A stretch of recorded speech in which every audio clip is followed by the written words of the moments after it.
Alaska. We are here live today with Representative or David Eastman, depending on which title you would like to call him. He is running for House District 10 here out in the valley, looking to be our next representative in Juneau and our also current representative. We're here today to have some one-on-one discussions with each other to discuss the issues of the upcoming election that we're about ready to have, and the issues you're going to be facing while we're in Juneau. And let's just get right on to it. David, nice to see you.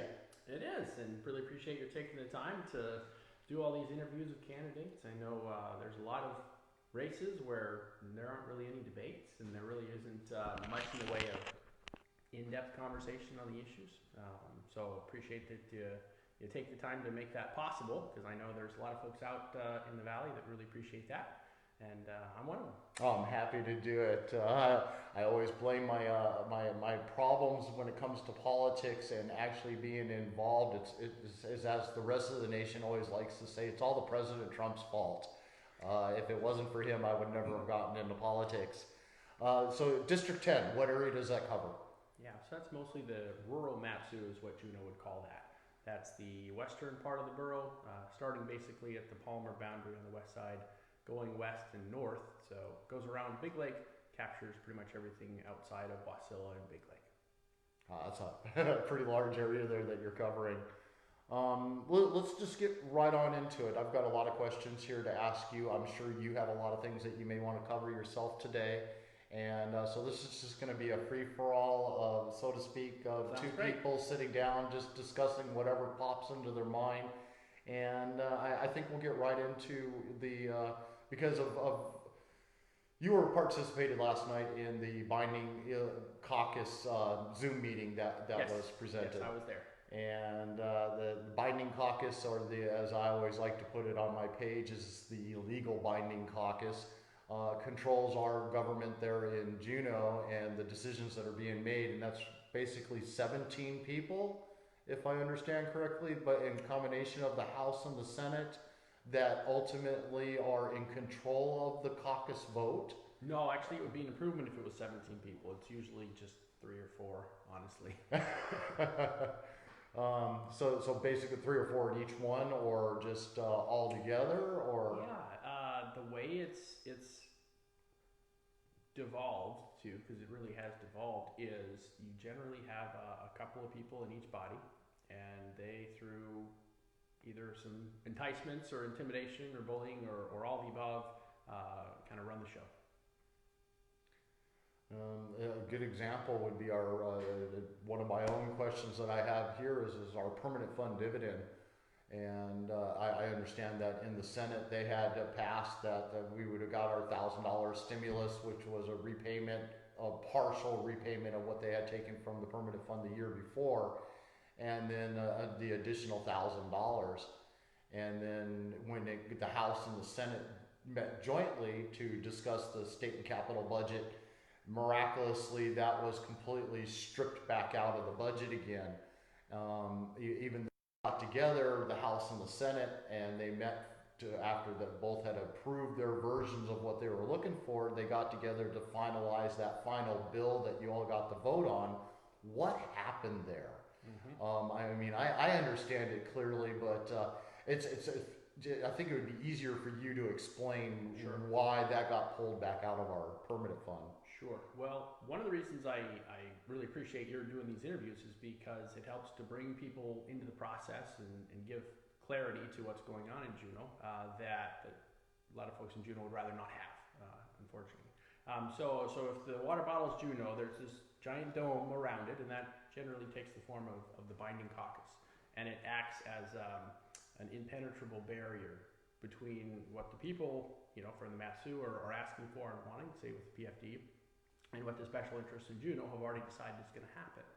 And you might see the House do one thing one day, we're going to support the PFD, knowing that the Senate's going to kill it the next day or later down the road. And then they take their turns, and so the Senate will pass something knowing that the House is going to kill it. And then once the House kills it, they're all going to agree because, it's all part of the show. So far in advance, it was decided that, the the dividend is going to go away. The first shot across the bow was Governor Walker, and he that was done by most people might think of it called an executive order, but we call it something different here in Alaska. Sure. That way. Well, he took the budget and he X'd out the part where the PFD goes, and he went from the dollar amount to pay the full dividend, and he reduced it down to about $1,050, I think is what it ended up being that year. And so the legislature, of course, is empowered to make those decisions and can override the governor whenever they want to. And so what you would naturally have expected to happen at that point is all of the legislators who are elected to represent the people, and of course last time the people spoke on that, it was 3% or so said, hell no, keep your hands off the dividend, we're not going to use it for state services. And it was, it wasn't a really crazy question when they put it on the ballot. It was basically straight out, hey, do you want to use the dividend to help balance the budget? This you're referring back to 1999? 99 is when it was last time it was on the ballot. That was when we were in a similar economic crisis. Oil prices had completely dropped and plummeted. The state was hemorrhaging money out the door because of all the high prices that it had been at before. We're just spend it as fast as we can, and they actually let us vote on it. Right? That's what you're pointing out here. There was a vote. Of course, folks in Juneau were hoping that people would see reason and see their interests as more important than the PFD. The people said no. We have a strong opinion on this, and so it stayed there for a number of years. And legislators tried to, but really didn't make any progress in changing the conversation to put Juneau's interests over and above the dividend. So what happened? Go ahead. Didn't Palin at that point, and the reason why I bring this up is didn't we get an economic stimulus granted to us or given to us from our permanent fund reserve there, and it was given to us that year instead of actually using it to pay for government? They ended up, because honestly oil prices do fluctuate, and they jumped right back through the roof again, and the next thing we know we were getting a stimulus to help try to bring us out of that economic crisis we had been locked in. Yes. Why, the main question would be is why doesn't our Governor Dunleavy do that right now? Well, what happened in 2008 was interesting. I was going through some old paperwork after a flood at the house, and I saw the letter from the president, of course, before Trump was in office, saying here's your economic dividend for 2008. So similar process when the federal government issued their tax rebate or dividend during the 2008 financial crisis. Governor Palin said, well, hey, energy prices are very high. Maybe now is a good time for us to help Alaskans. And the legislature went along with that and thought it was a good idea. And so instead of our PFD, I think in 2008 being yay amount, it was a whole lot bigger. Yeah. Because it was the dividend, and then it was also this stimulus. The federal stimulus that we received. Yeah. Yeah. That was a very nice year. I know of a lot of people that finally were able to pay off a lot of bills out there, or those that are a little bit better off were able to go out and purchase that TV that was just emerging for the latest technology that we have now. That seems just everywhere. It's just mainstream. Mm-hmm, mm-hmm. And I remember my first 3D TV was back then. Yes. So what happened was the governor, in this case Governor Walker, vetoed the dividend, and the legislature, at that point, their first order of business should have been to override the veto and say no. The people, in the last time we talked to them, said they want the dividend remaining the same. We have a statute that says this is the amount. The governor doesn't get to come in and rewrite the laws and come up with a different amount just because he feels that way. Because if he does, then he could rewrite it to zero whenever he wants. So you know how that would go.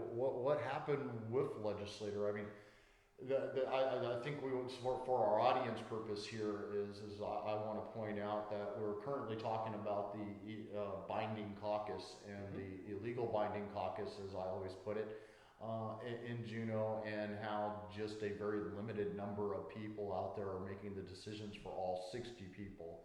It was. And so in this case, the person who made the decision was John Coghill. And you can go back to gavel and pull open the video. They weren't meeting in the legislative chambers on that day because the Capitol was undergoing renovation. But you can see that the announcement's been made, the governor's vetoing, the dividend or most of it, and Senator Wielechowski stands up and says, I move that we meet with the House to discuss this, this veto. You have 5 days within, the time that the legislature's meeting to deal with vetoes, whether that means like they did this year, like this trying to year or the deal. year before. That's right. Yeah. And so you have that 5-day window to say, let's set a date, let's meet together. The House and Senate have to both meet together jointly, and we'll have this discussion, and we'll either vote to say no, we agree with the governor. The veto is now going to be a third of what it was, or whatever the number is, or no, we're going to override the veto, and it's going to be back to what the law says it should have been, from the beginning.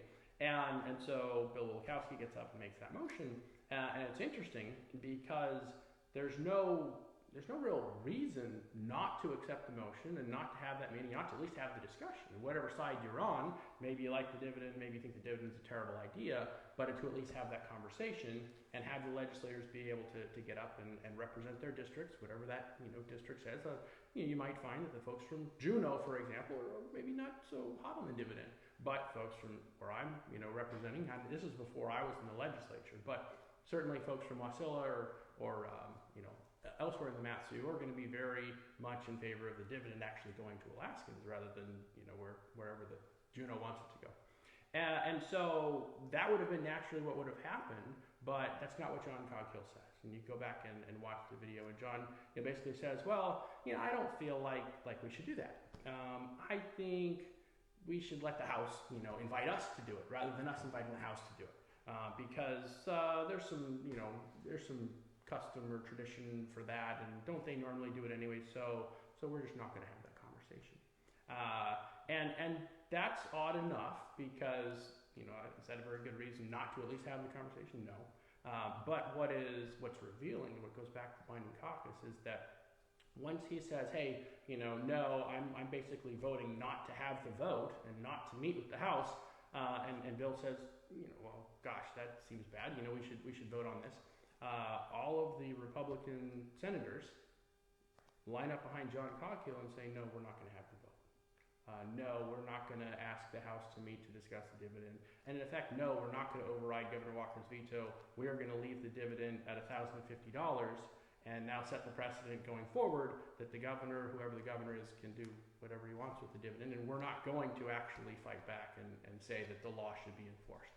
And that was the Binding Caucus.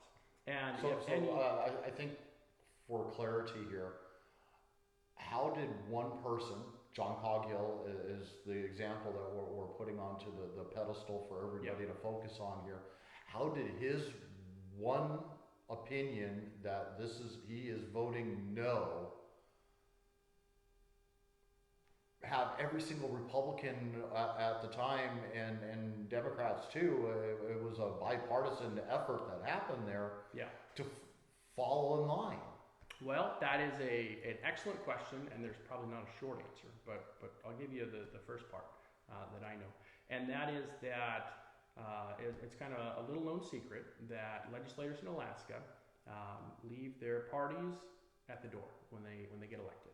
And social scientists and university professors have been writing about this for some number of years, how odd it is that in any other state, the Republican legislators, have a Republican agenda, whatever that is. The Democrat legislators have a Democrat agenda, and whoever, wins more seats in the legislature generally gets to drive that agenda.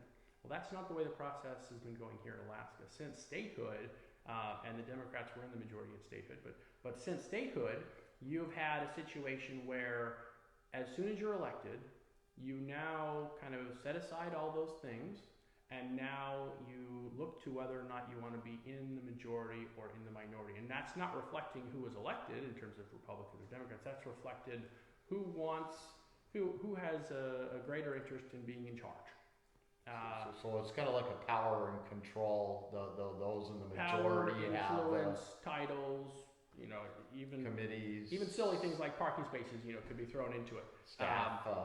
You get more staff, you get a bigger office, you get to go on more trips to Africa or wherever you're going to go to, because once you've decided that you're going to set aside those controversial issues, whatever those issues are, Now we can just focus on governing, running the government. And so in any given year, part of that agreement might be, well, we're not going to discuss, the dividend. We're just going to let the dividend, flow. Or we're not going to discuss, abortion policy or taxpayer funding for abortion, or because, we'll just rule that off limits.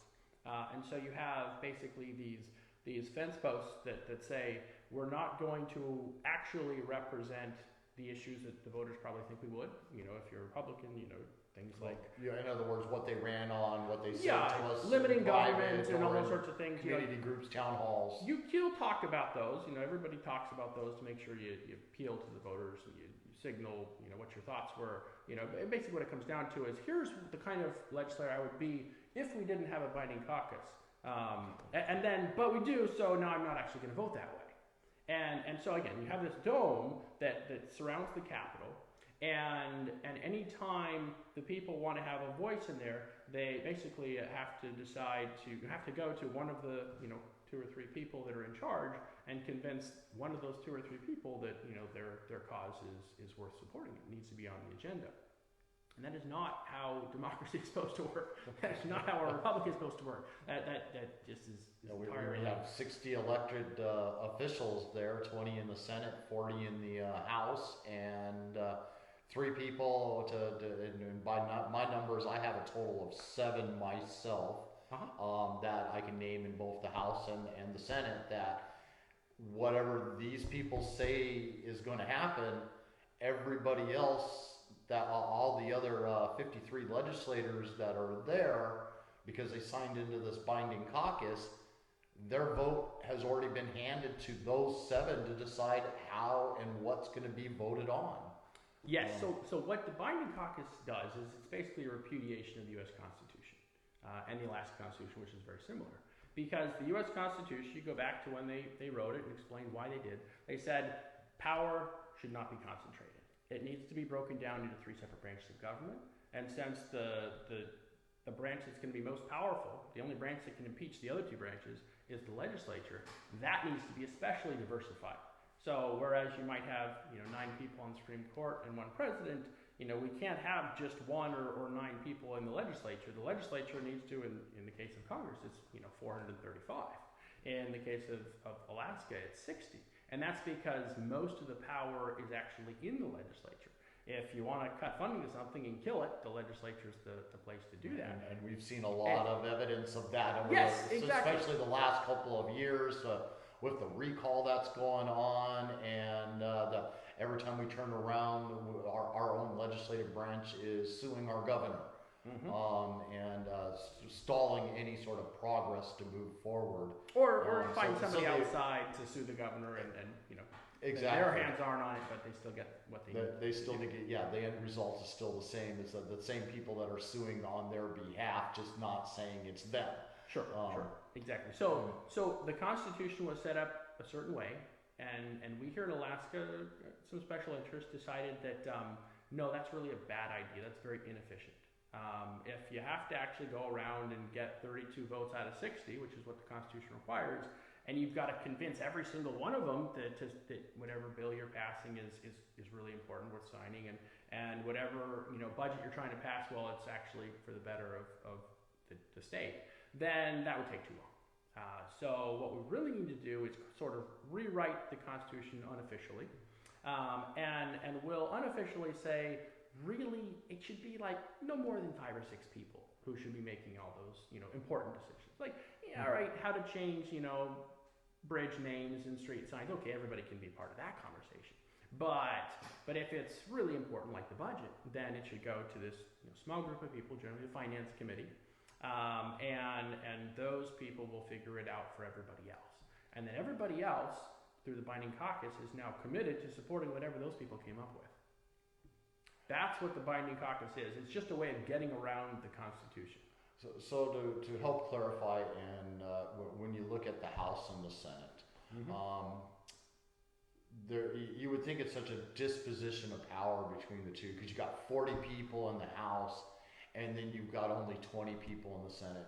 And I know myself because I watch it on such a larger level where you've got down in DC the 435 versus the 100 that are sitting in the Senate and the 435 that are sitting in the House. And you always wonder, why does one have so many and the other have so few? And I understand the definition of the reasoning why. That the House is basically, we're the ones that are going to create and design and build up this great plan, and then we're going to hand it over to the Senate, who is a smaller body that is more of the ones that are going to say, your plan sounds awesome, we're going to go ahead and start working with it. Or your plan totally sucks and we're just going to throw it into the graveyard and it's never going to be seen again. Why does, and this is kind of where the question leads to, is why does it appear that the Senate has so much more power, even though they're a smaller body of people, than the House? Well, because I've seen it in our elections, or not in our elections, but when bills are being passed, they control whatever the House may have done. They're the ones that ultimately say whether or not what happens next. That can change. You know, it can go back and forth. And just because there's more people in one body doesn't necessarily mean there's less power. The reason for having two different bodies is so that you and I and all of us have at least two voices. You know, none of us have just one legislator in Alaska. We have two. We have somebody in the House, we have somebody in the Senate, and there's always at least two people you can reach out to and say, hey, here's my problem, here's what I want you to do, etc. And the balance is one of more stability in the Senate because they have longer terms. There's 4-year terms, so theoretically they're able to focus more on the long-term, policy objectives, long-term solutions. They don't have to worry about the next election, about half of them, because they aren't usually running in that next election. And so you have the people who are most easily able to reach out to, whether it's in Congress or the State House, that House representative, because they always are running for re-election the next election cycle. They're always, generally more in tune with what the people are saying, or at least they should be. And without the binding caucus, they would be. but right now, that's part of where it breaks down. But yes, you should be able to reach out to either. You should be able to reach out to your senator, who can give you a longer-term perspective, because maybe they've been there longer, or maybe they're having those conversations that are more subdued and more slow to jump on the newest fad or whatnot. And the House is where the brand new ideas come from, or generally, start at, and you have more turnover in the House, typically. More new people coming in with new ideas, which is a good thing. Yeah. But then you also have the Senate, which can say, well, take the longer term perspective. We're 20 years ago they had that idea, and here's why it was bad. For example, or they can, be saying, hey, we want to keep things the same, and the House can be saying, hey, we want to change things. And both are good perspectives to have for different reasons, and to have that conversation. So it's good to have two different bodies to be able, when their process is working, to have those discussions. But right now they aren't happening. So to put it all in a nutshell, the reason why the Senate's smaller than the House is because the Senate is more of the long-term future focus of where they're governing, like here in Alaska. And the House is the fresh new ideas that are constantly being refreshed because they're being replaced at a much faster rate. Mm-hmm. And that's the model is the same at the U.S. Congress level as it is here in Alaska, to have those two bodies. So to bring this back to the main focus of where we started this particular part of the conversation with, even though we've got a longer term in the Senate and a shorter term in the House, we still have the same incumbents that have been there for decades, some of them, and these faces are not being refreshed. And they're also currently the ones that are in power there in Juneau. I understand that they've worked their way up the ranks, but I look at how back in January of 2018, we watched the House in total disarray, couldn't get themselves aligned together. We had representatives that are Republicans that are saying we're no longer Republicans. We're now basically a Democrat, or as most of them classify them as rhinos. And because they say that even though we are the Republican majority this year, we don't agree with your values. We campaigned on your values, but now that we're actually elected, we're going to show the values that we truly have. A really telling part of that would have been in a protest that happened about 2 weeks ago. And it was in Kenai. And a group of the Save the PFD organization had gone out there, and they were campaigning to recall Gary Knopp and see about getting Ron Gillum elected into the House seat sitting out there. Gary Knopp decided to crash their protest that they had. They showed up with their signs. They were out there. The PFD group definitely outshined them. I'm very proud of them for their stance out there. But the telling part was what happened after that. The Democrats of Alaska showed pictures of all of them standing out there supporting Knopp in his race. A Republican. A Republican.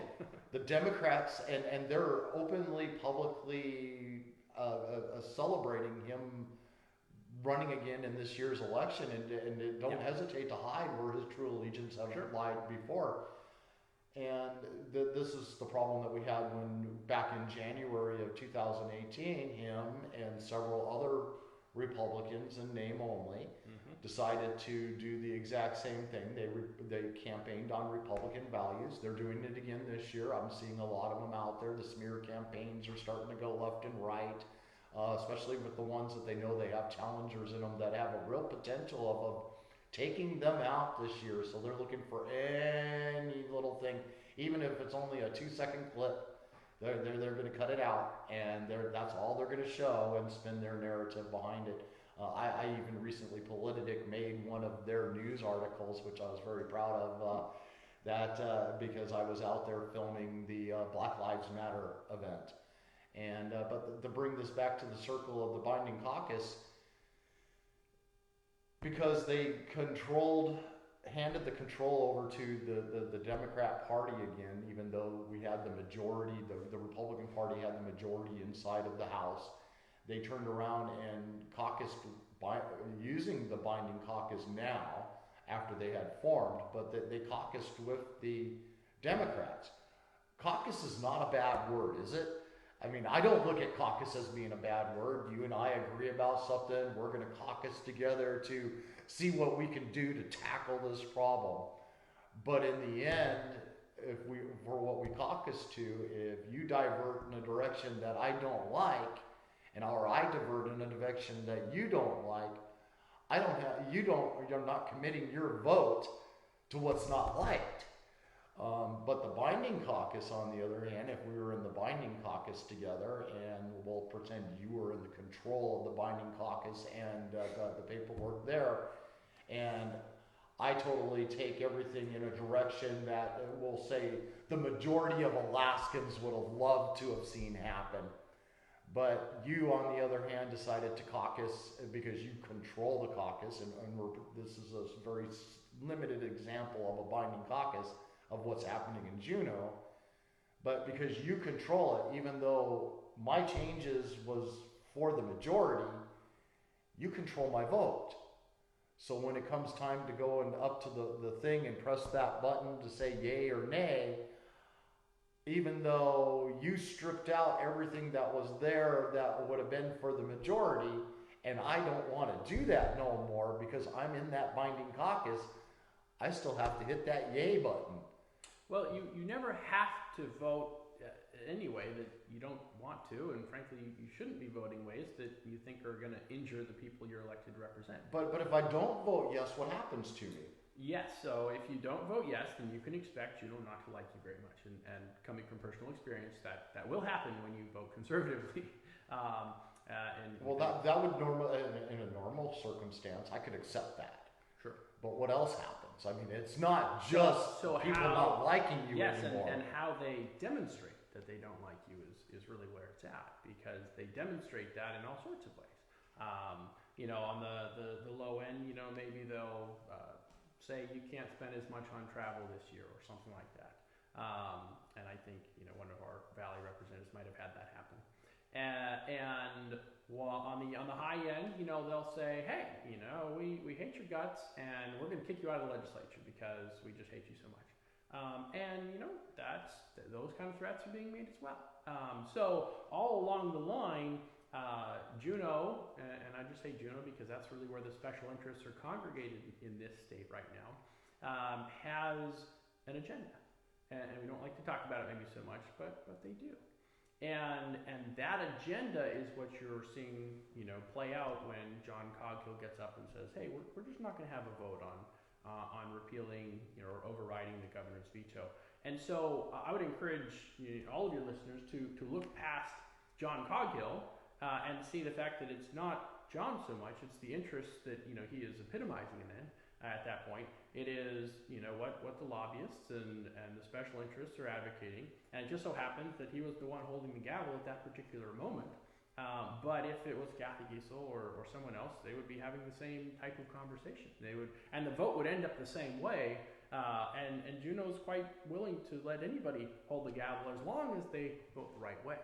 And so what the special interests are telling you, if you come down and you're a new legislator, is as long as you agree to vote the right way when we tell you to, you can have the committee, you can be the chair, you can have the big office, all those sorts of things. That is the conversation that happens. Mm-hmm. And as long as you say, sure, I'm in it, we'll do it, then they will shower you with love and affection and perks. And if you're good example of what you're describing there would have been the replacement of the empty seat that was given inside of the Senate this year. Oh yeah. And we had Laddie Shaw, Rep. Laddie Shaw there that was running, and he was not that yes man. Yeah. And then they presented Rep. Zach Reback there, and Josh Reback, and Josh Reback was a yes man, which was very evident in the end because as you're describing to us, he was handed committees, he was made chairs of things as a freshman in politics. This was his first year. Mm-hmm. He's never been an elected official before this past year. Mm-hmm. His House seat was his first time ever being in office, and now he's handed into the Senate, and he was handed all of this power to be a yes man. And I can't have a better example than him because to have a freshman, it's like saying, here, hi, I'm AOC, and I'm now going to let her hold the gavel that Pelosi has. Mm-hmm. And that's kind of what they did sure. right well, there. Well, it is, and that directly affected, my district, not because, Reback and I have close districts, but because, they kicked my senator, who represents my district, off of the committee. He was chairing the committee, and now Reback becomes the chair. And that's a black and white example of what happens when the process becomes corrupted. Because here you have someone, Take that one more step further, just for a second. You've got Josh Reback is now in the seat, and he took a legislators committee that's out here in the valley. Mm-hmm. And why did I'm assuming you're talking about Senator Shower here. When you're talking about that particular incident, why did Senator Shower lose that committee to begin with? I mean, I think that's the more important thing to know. Why did Josh all of a sudden get handed something as a freshman that a senior legislator by a couple of years gets stripped away? Yeah. So all right. So did he do something wrong? Did he all of a sudden go against the Constitution, break a whole bunch of statutes and laws that we have here that he deserved to be punished and have this stripped from him? Or he just didn't want it? I mean... Yeah, so the best way that I can think of to explain it, and I'll also go back to your earlier conversation and time together, is that you have a situation which has been bad in Juneau for a long time. A process was written in the Constitution. It's supposed to be X, Y, Z. We're going to have this many times the bill is read. It goes to this many committees. It gets lots of public testimony, et cetera, et cetera. All that's supposed to be part of the process. And Juneau has taken that process and turned it inside out and said, hey, this is the process, we haven't changed, but it's a completely different process. And so now, instead of, if you're in Mike Shower's district, like I am, instead of you having a chance to be heard in the Armed Forces, committee, which he chaired, and by all means should have, since he's got more military experience than anyone else in the legislature, and I think, more than anybody else in the Senate combined, it's a natural for, someone like that to be chair of the Armed Services Committee. And what's not supposed to happen, what you are not supposed to see is when someone says, hey, I'm going to vote my conscience, I'm going to vote my district, and, he and I represent a conservative part of the state, so we're going to vote conservatively. But that is not okay with Juneau. So what you're not supposed to see is the fact that the current and the choreographed, song and dance is, we're going to have this liberal outcome, and everybody's going to go along with it. And so as soon as someone like Mike Shower gets up and says, hey, I'm not signing on to whatever blank check you got going, then they react and they put someone like Josh Reback in who, publicly is basically saying, hey, I'm your guy. I'll do what you tell me to do. And the fact that we can even see that is a testament to, one, how bad it's gotten, and two, the fact that you have folks like Mike Shower, myself, Laura Reinbold, Shelley Hughes, who are pushing back against that and saying, no, this isn't what we were elected to do. This is not what we're going to do. But if you didn't have, those of us fighting back and being very public about it, nobody would know. Yeah. Everything would continue on. We're going to be on the same trajectory of the special interests sucking our state dry, and they're not going to stop at the dividend. They're going, right for the permanent fund. That's the big goal. But we would be just on this gradual descent to hell, or whatever you want to call it, and you would not know. And the only way you know is when someone has the courage to go against the current and say, hey, I'm not going to do that. And you get just, savaged. And Mike Shower has certainly been that. Laura Reinbold, myself, we've all been savaged because, we are overturning the apple cart just by saying, I am not going to be your blank check. They have to take away your committee. And I was never even a chairman of a committee, and they still had to, take away my committee. Not just this year, but each of the terms that I've served, they've had to take committees away because, I'm not going to do the party line, not the Republican party line, because again, that's not what it's about. It's the caucus party line. It's the party line that Juneau writes and that everyone else follows. And if you're not willing to sing that tune, then they will punish you and accuse you of ethics violations and whatever they can come up with to make you, have a bad day or try to, they will do. So we have basically three branches in just the legislative branch all on its own. We've got, or not branches, but we have three different parties there. We've got the Republicans, we've got the Democrats, and we've got the binding caucus. And you have maybe 2 Democrats and 5 Republicans all together that are Republicans and Democrats, and then you have the binding caucus there right in the center. Yeah, so you hit it on it with the event a couple weeks ago down on the peninsula, where you've got Democrats on the Democrat Party Facebook page saying, we support this Republican candidate, we're waving signs for him, he's our guy. And you get there because the Democrats realize that in this state, if you want to make changes in the legislature, it's going to happen in the Republican primary. Whatever contests are out in the Democrat primary are on the periphery. They are not going to be the deciding points of policy in the state. It's going to be in the Republican primary because there's, vastly outnumbered, Republican voters to Democrat voters in Alaska. And so what they have been doing for many years, and what they would love to continue doing without being public about it, is simply find people in Republican districts, run them as Republicans. They get to sit back, kind of like Lisa Murkowski with Obamacare. They get to be Republicans when the votes don't matter. They get to vote to repeal Obamacare time and time again. When it comes time to run for re-election, I'm for repealing Obamacare. When Obama is no longer in the White House and not going to veto that repeal of Obamacare, when Trump's actually going to sign it, they come over and they say, hey, Lisa, it's your turn. You need to vote against it because we are not going to let Obamacare be repealed, and we know you're really ours because we helped you get elected. And then Lisa Murkowski or Gary Knopp or Chuck Kopp or Jennifer Johnston or any of these folks, and there are quite a few, have to say, hey, all right, yep, my turn, I'm going to go do this.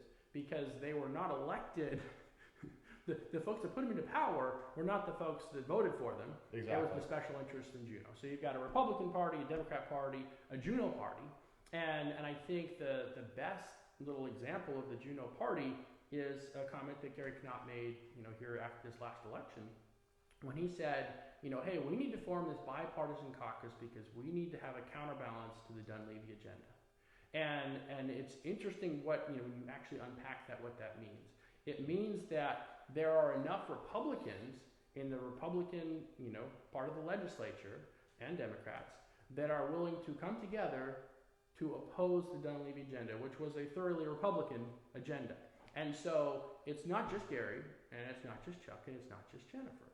There are others as well, and they will continue to wait their turn and vote Republican when it doesn't matter, year in year. Because Gary did that for the first 2 years. We all got elected the same time together, and in 2017, we showed up on our first day, all got sworn in at the same time. And he, voted mostly Republican for first couple of years when it didn't matter. We were all in the minority. And then as soon as it mattered, he's out voting for speaker for, himself with the Democrats. All the Democrats and Gary Knott voting for Gary Knott for speaker. I mean, that's the vote to look at. Yeah. And that is just, that's so typical of what Juneau is about. It's about the power. It's about actually representing the special interests, in this case, largely liberal and Democrat special interests. They can't do it publicly all the time. They can't do it on the campaign trail because there are more Republican voters, like 2 to 1, in Alaska. And so what they do is they'll, elect Gary Knott and they'll try and put him, as their guy in the Republican primary. And if he gets elected there, then he'll probably win, as the legislator for that region because it's a very Republican region. And people don't want to vote for a Democrat, and they want to vote for a Republican. And if he's the only Republican on the ballot, they're probably going to vote for him. And the Democrats have been doing this to us year in and year out. And the other part of it is we just don't have enough informed voters out there. Which is where you come in. Exactly. That is exactly where I came in. And Mike Schauer and Laura Reinbold and Shelley Hughes, myself, others, we're working very hard to change that. And we've been making some progress. I'm glad to say people are actually talking about the binding caucus. When I was writing about it, before I got elected, it was like, let's talk about the PFD. Let's not talk about the binding caucus. You need to remember the binding caucus is how they're taking the PFD. So if you care about the PFD, you have to care about the binding caucus. Not because you like, all the little details of the legislature. Nobody does. Well, one of my favorite posts that I have, it was from you from last year, and I reshare it religiously. And it's one of those where you were kind of one of the first to really publicly slam the binding caucus that I had personally caught. That really made an impact on what the way I thought about things, and I reshare it. I know it's been it's been seen over 50,000 times on my page, and yours is not the only one that has taken off in that direction. Sure. And the more that I keep digging, the more I keep finding, the more I keep exposing what is happening out there in Juneau. It's just, I'm flabbergasted how blind mainstream media, our local media, whether it be KTU, Channel 11, or KTVA, or ADN, or even the smaller ones, you got the Juneau Empire and all these other folks, they purposely ignore the relevant facts when it comes to what is happening. Oh, they don't just ignore them. I've got they put me on the front page of the Juneau Empire, once. I've got a copy I can show you. And there's the picture of me and the speaker, Bryce Edgman, and talking about how terrible I am for, making people vote on this $5,000 amendment, which it wasn't a $5,000 amendment. No one actually thought it was, but they put on the front page, of their newspaper, it's a $5,000. It's actually more like $1 million, but that doesn't, sell the narrative. It has to be, you got this, silly conservatives, asking for, minute values of things that don't really matter. And that's just, one example of many, many, many, as you know. And there's the folks that sit around and write some of these stories. I gotta believe, half the time they just throw them out there and they say, hey, I wonder how many conservatives we can get to believe this garbage. Because it has nothing to do with reality. It's nothing to do. I mean, I see it all the time. It was like after your guys' final vote last year for the State and Capital Budget 2000, House Bill 2001. And you guys did your final vote on that one. And I kept waiting for media to come out and tell all of Alaskans that they were paying for the first time ever a portion of our permanent fund dividend using taxes. Yes. To date, I have only found 2 people. ADN did a small article here a couple of weeks ago, the first time, and here we are 2 years later for the very first time. They put a blip in there. It was less than a paragraph. It was only about 3 lines total, if I remember correctly from the article, talking about how they used tax revenue, and they didn't point out last year, they pointed out this year that the 500 million, I believe is somewhere right around there, was used of tax revenue to pay for our dividend, and the rest of it was coming from the ERA. And if you guys didn't vote on the second part of the bill for the passage of it, the first part is just agreeing that this is what the bill is going to be. The second part is when you go to vote to take it out of the CBR, the Congressional Budget Reserve there, or the Constitutional Budget Reserve. Sure. And the telling part is to take the money out of the ERA, you only need 51% of the vote from both the House and the Senate. But to pull the money from the CBR, you got to have 3/4 of the vote. Yeah. They've stripped out the dividend. They told us that you're only going to get a $500 dividend if you don't pass the CBR, because that was the money they had already previously agreed in the first part that didn't rely on the CBR's money for the other part that they transferred from the earnings reserve account of the PFD. And then they put the sweep or the reverse sweep as another part, which has got what cost equalization out there to help the rural villages keep their generators fed with diesel and stuff like that. The medical programs that the scholarships come from, the little things like that. And then there was one other item that they had stuck in there this year, and that we can blame on the coronavirus, the COVID CARES Act. So if you guys didn't vote on the second portion, which was to pull the money from the CBR, we would have seen a $500 dividend this year. We would not have had any of the reverse sweep, and the villages out there would be wondering how they're going to keep their diesel generators running. And we wouldn't have any CARES Act money to be quibbling over, saying that we didn't do our job right, we got to go back to Juneau. I got to throw that last little barb out there because I find it really annoying that that intentionally, and I don't see it any other direction of it being intentionally, they did not complete their job or while you guys were in Juneau. The way you gavelled out, the House was gavelled out without no further discussion after the vote on the CARES Act, and they left. Yeah. If the COVID had taken a different direction and travel got locked back down again, we weren't able to make it into Juneau, would have been stuck with another 14 days, no ifs, ands, or buts, in-state travel.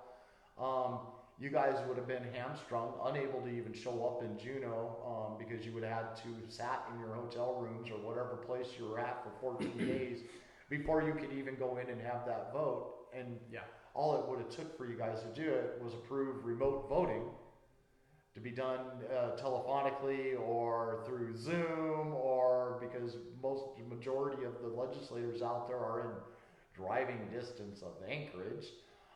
They could have met and resolved things very easily, even with the current issue that they have. They could easily call this in a very short order, and if that would have been done, we wouldn't be in this mess. But here we are, the House gavelled out, the Senate decries, oh, look what they did, and but in reality, we know, and that brings us back to full circle again, the binding caucus that controls the House and the Senate, those 7 people that are in charge of things, or 3 or 4, depending on how you look at that, said that this is what we're going to do because we want to force the issue later on to get us back into Juneau again, get that next special session. Sure. Well, and it's important to realize, though, that the binding caucus has no shelf life or longevity. It could die tomorrow. It could die today. All that holds it together is your legislator or some number of other legislators deciding that they're going to allow Juneau to put their interests first over the place of your district. And as soon as you have legislators that are saying we're not going to go with that, whether it's Mike Shaw or somebody else, then Juneau has a heart attack and has to start punishing people and threatening people and bullying people, intimidating people, and voting against Laddie Shaw and saying, totally abusing the process and saying, hey, Governor, you were picking somebody from that district to represent that district in the Senate. Well, no, they're going to represent us, and we're not going to vote yes on anybody unless they do represent us. So they have totally corrupted the process. But that doesn't have to stay corrupted. They could uncorrupt it just as fast if your legislators had courage and said, hey, we're not going to do this anymore. And that's all it takes. It really is the parable. I was, when it came to the CBR vote this year, I was sitting in front of my TV. I was live streaming the gavel. I had my phone set up in front of the TV. I'm live streaming what's happening in front of me. And I'm sitting here in the background going, vote no, vote no, vote no. It was four people to vote no. Oh, absolutely. It was a very easy decision, especially if you're from the Matsu, for example. The right vote was no. And you had all sorts of folks up there pretending like, oh, this is a really hard vote, and I need to think some more. I can't vote. Everybody's voted, and I need to think some more, and then voting wrong, like, oh, it was really hard for them. But they had decided long in advance. The caucus had got together and said, hey, you know what? Here's what we're going to tell the people. Here's what we're actually going to do. And I have a lot of heartburn with that. That is not what my folks elected me to do. And that is, as much as anything else, where friction comes between me and some of my colleagues, because that is the way that Juneau has been allowing this system to perpetuate itself for many, many, many years. And there's really no way that we're going to stop it and fix it unless we start being honest with the people. But it is not a hard thing to fix. It really is, going back to the parable of the emperor's new clothes. All it takes is a 5-year-old to get up and say, hey, he's got no clothes. And then everybody has to recognize that, I guess that's right. And remember how the parable ends. They keep parading down the street, even after everybody knows that even after everybody's laughing and the show must go on. But I tell you, he didn't come out again with no clothes on. It did get fixed.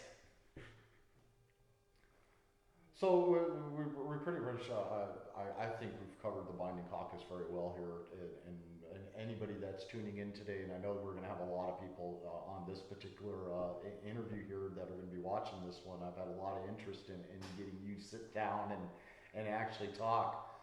I've noticed over the years, there's one thing you always seem to do when it comes time just before it's time to vote on something. And I think you could explain it better than I can. You force the legislators to go on record for their vote.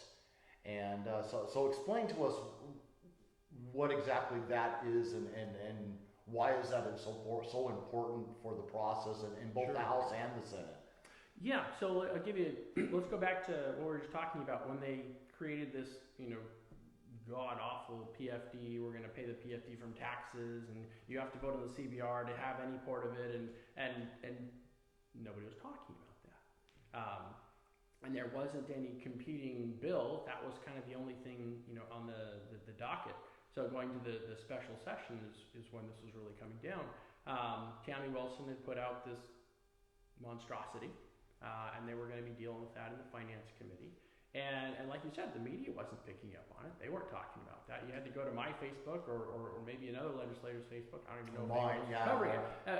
And we're talking about, hey, here's what they're doing. And this is actually a PFD. They're giving you money and calling it a PFD, but it's not really. And they've never done this before, and they probably shouldn't be doing this. And so I put forward a bill. It was a clean PFD bill, and said, hey, here's, that's option number A. Here's option number B. We can follow the law. We can do, what we're supposed to be doing all along. And the irony is that as a Republican, conservative legislator representing a Republican conservative district, the Republican caucus told me I could not put out a press release about the bill. Wasn't allowed to do it because it did not match their priorities. And so, I had written this press release and said, hey, here's the bill we should be supporting you over Tammy Wilson's monstrosity. And not only would they not publish it, but they wouldn't even give me, email addresses of the media outlets so I could publish it myself.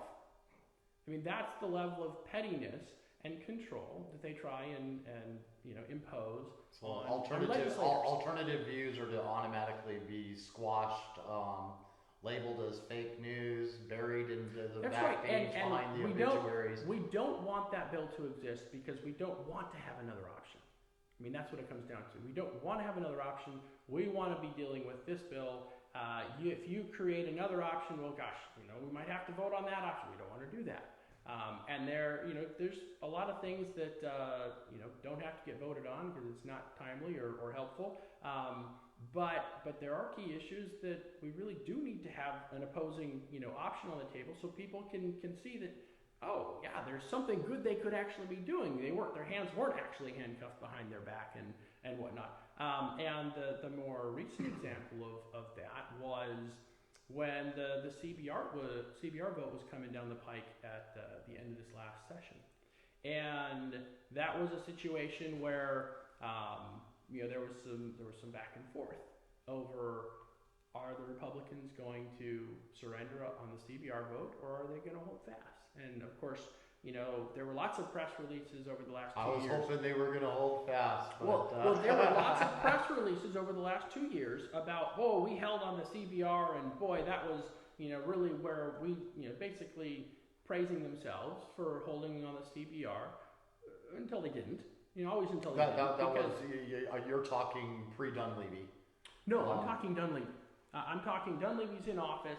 The current Republican House legislators, said, hey, we're holding the line on the CBR, and they sent out this really nice press release here in this last session and said, the ship of state is basically capsizing. We need to hold the line on this. This is super duper important because it's a multi-billion-dollar vote, and it really does affect everything to do with the budget process.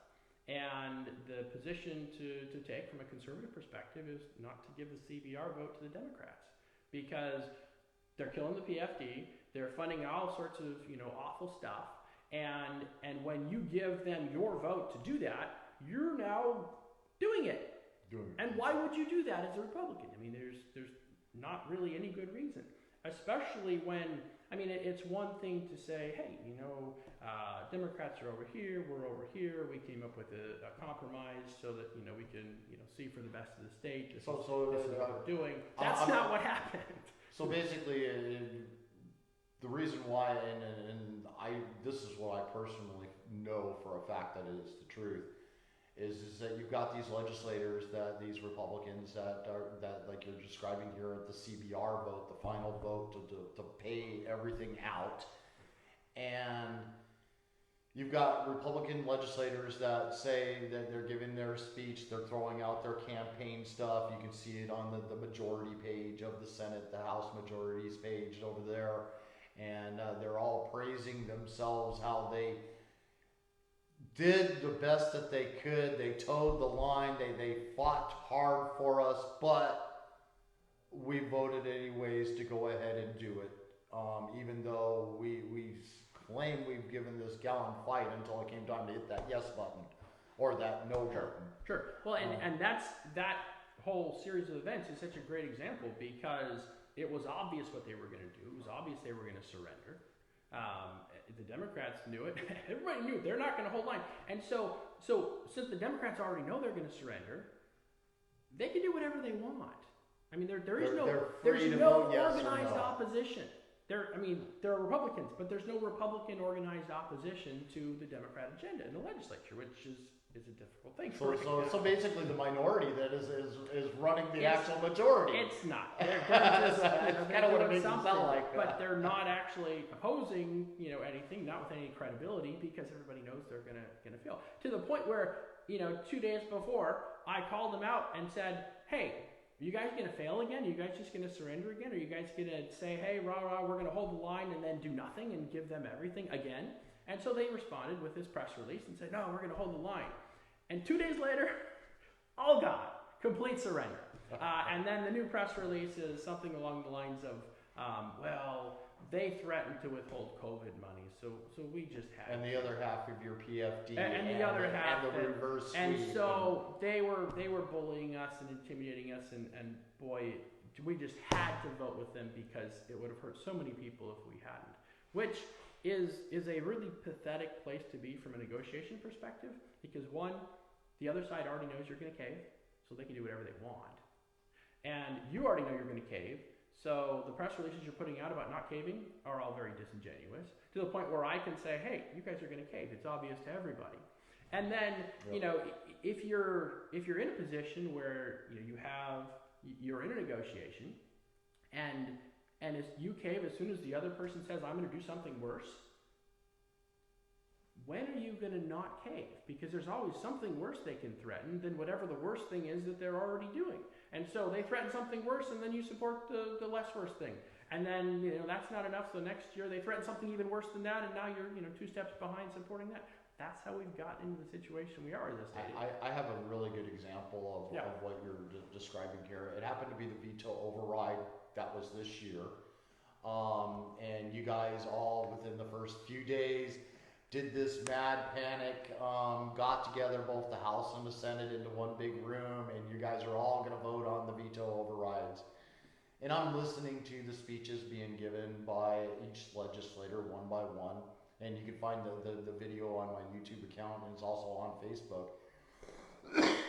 Excuse me there. And I want to point out Gabrielle Leduc's, and I'm specifically going to point her out because of what she said while her reasoning behind voting yes to override the vetoes, to let's do it. And she openly admitted, I am voting yes because I know we do not have the votes to make the override happen. And she openly admitted that to everybody there on the floor, that she was voting yes, if basically for what's happening now is for her political campaign in the future, to make herself look like she's part of the crowd that was towing the line, when in reality, and she openly admits that she's only voting yes because she knows they don't have the votes to pass it. Sure, and this is the example that Lisa Murkowski has set for all the Republicans, and many of them are following right in line.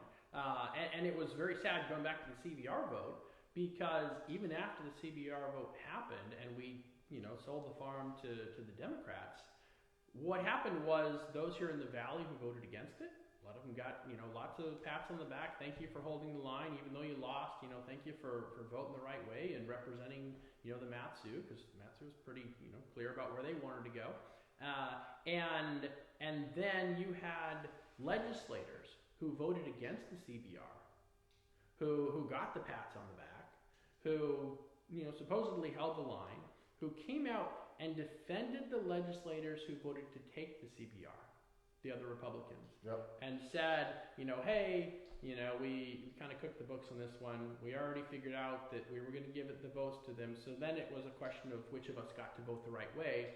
All of us agreed we were going to, you know, give it away. That kind of just points out to here that the ones that voted the right way, it was exactly like Leduc's had done during the veto override. It was exactly the same. It was an expedience because they were the most vulnerable, and that's still the way I look at it, the most vulnerable in the upcoming elections. Yeah. So to make sure that their constituents re-voted for them again, we got to give them a win on the good side. But I'll tell you, on the CBR vote, Leduc was one of the good guys. I saw that. She and I were, you know, going around the other legislators saying, this is a no-brainer, guys. You can go with the Democrats and promote bad policy and give away the dividend, indirectly, but give away the dividend. Or you can hold the line and say, hey, we're doing this because what they're doing with the dividend, everything else is bad, and we're not going to be a part of it. She could see that, and she and I were the two, you know, we're the only two people I knew at the end of the day were going to vote no. Everyone else was, you know, somewhere here, there, you don't know where they are, and at the end of the day, they decided, hey, this is the way we're going to, you know, have the vote come down. So this is how many votes can still vote no, and make sure it passes, And so you guys get to be the ones that vote no. Now, some of those folks who voted no might have done it for really good reasons, but they're now lumped in with all the rest of them who are following the path of Lisa Murkowski. And it's, I mean, the state of affairs in our current legislature, thanks to Lisa Murkowski and John Coghill, a few others I could name, is very, very bad. And that really is the the real story that voters need to know. It's really, really bad. And we're making progress, and part of the progress is we're able to talk about these things, and people know that it's an issue. And we're able to invite Gary Knopf and Chuck Kopp and Jennifer Johnston to go vote with the Democrats because that's what they want to have happen anyways. They've already decided that those agendas are going to get passed and they're going to be part of them.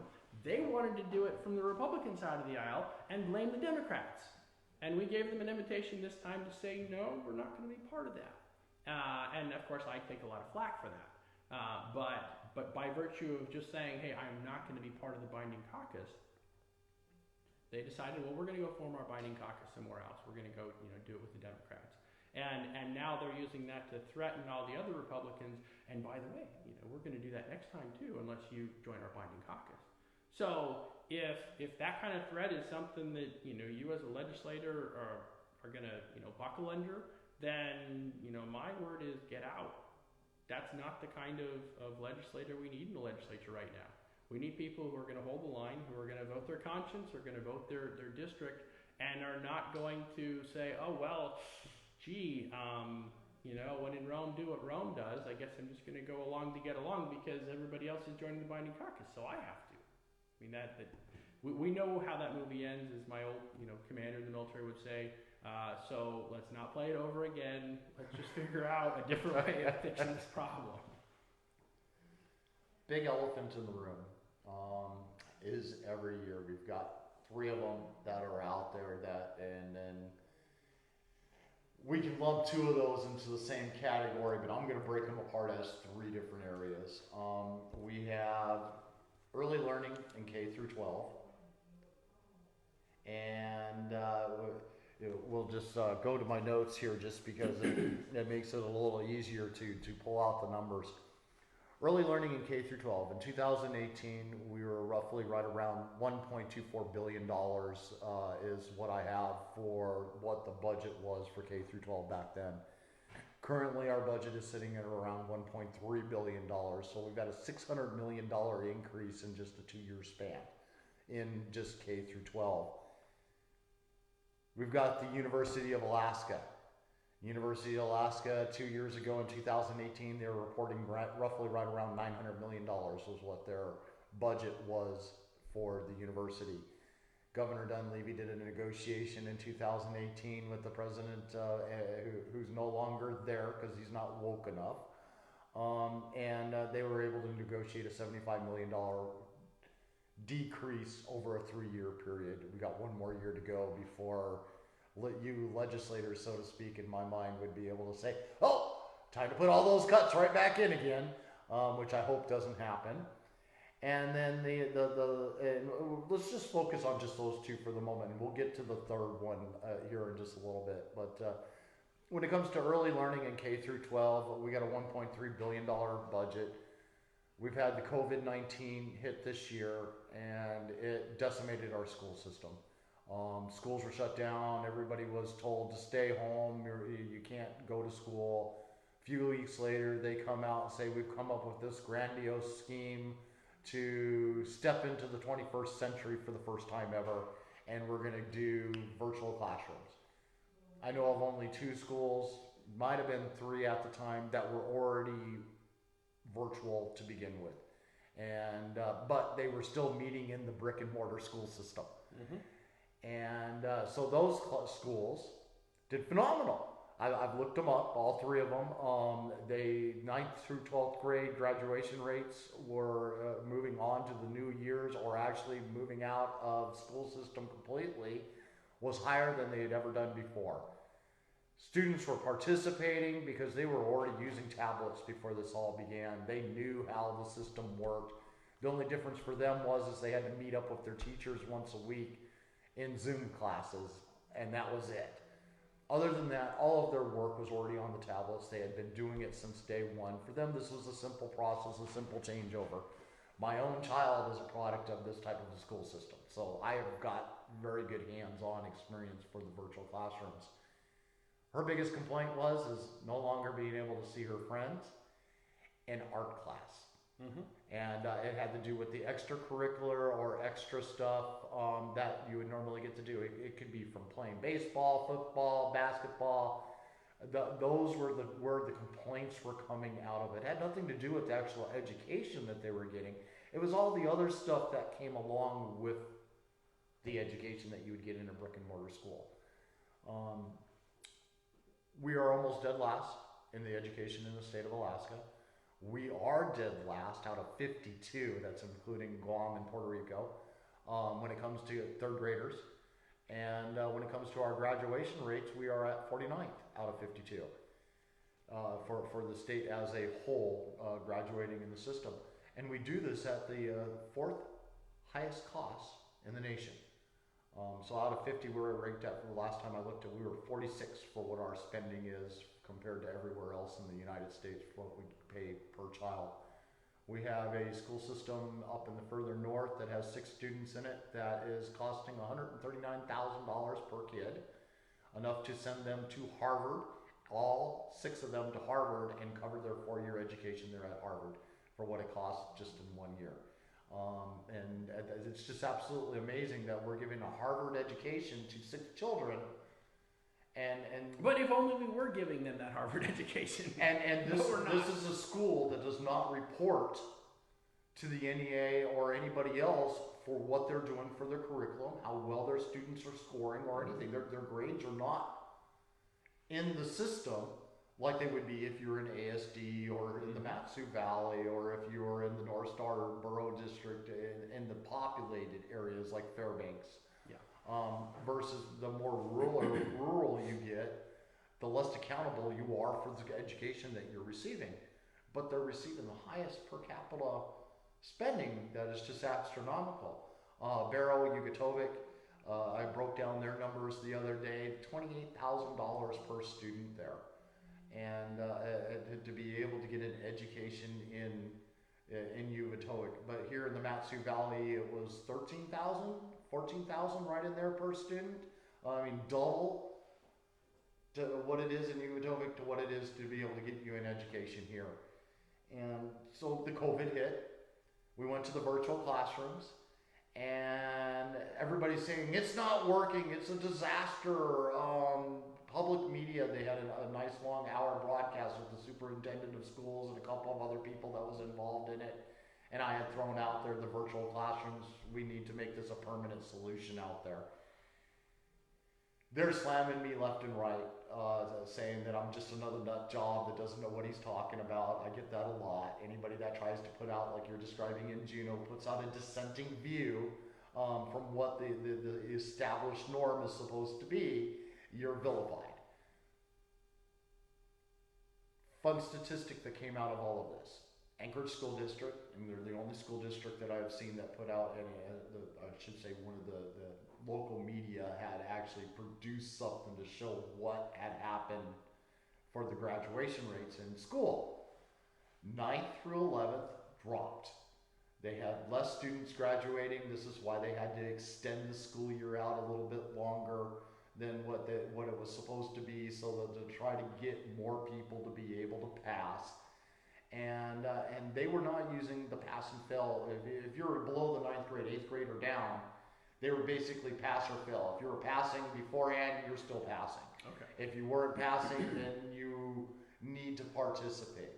9th through 12th grade, on the other hand, depending on the school system you were particularly were in, not necessarily region, but which school you were in, you were still being graded for your courses. My child, she received grades for every single class that she was supposed to be passing. My friend's friend that's in Anchorage goes to ASD, same thing. She had received grades. Because my child already was indoctrinated, so to speak, into using virtual classrooms, she helped the one in Anchorage actually pass this year.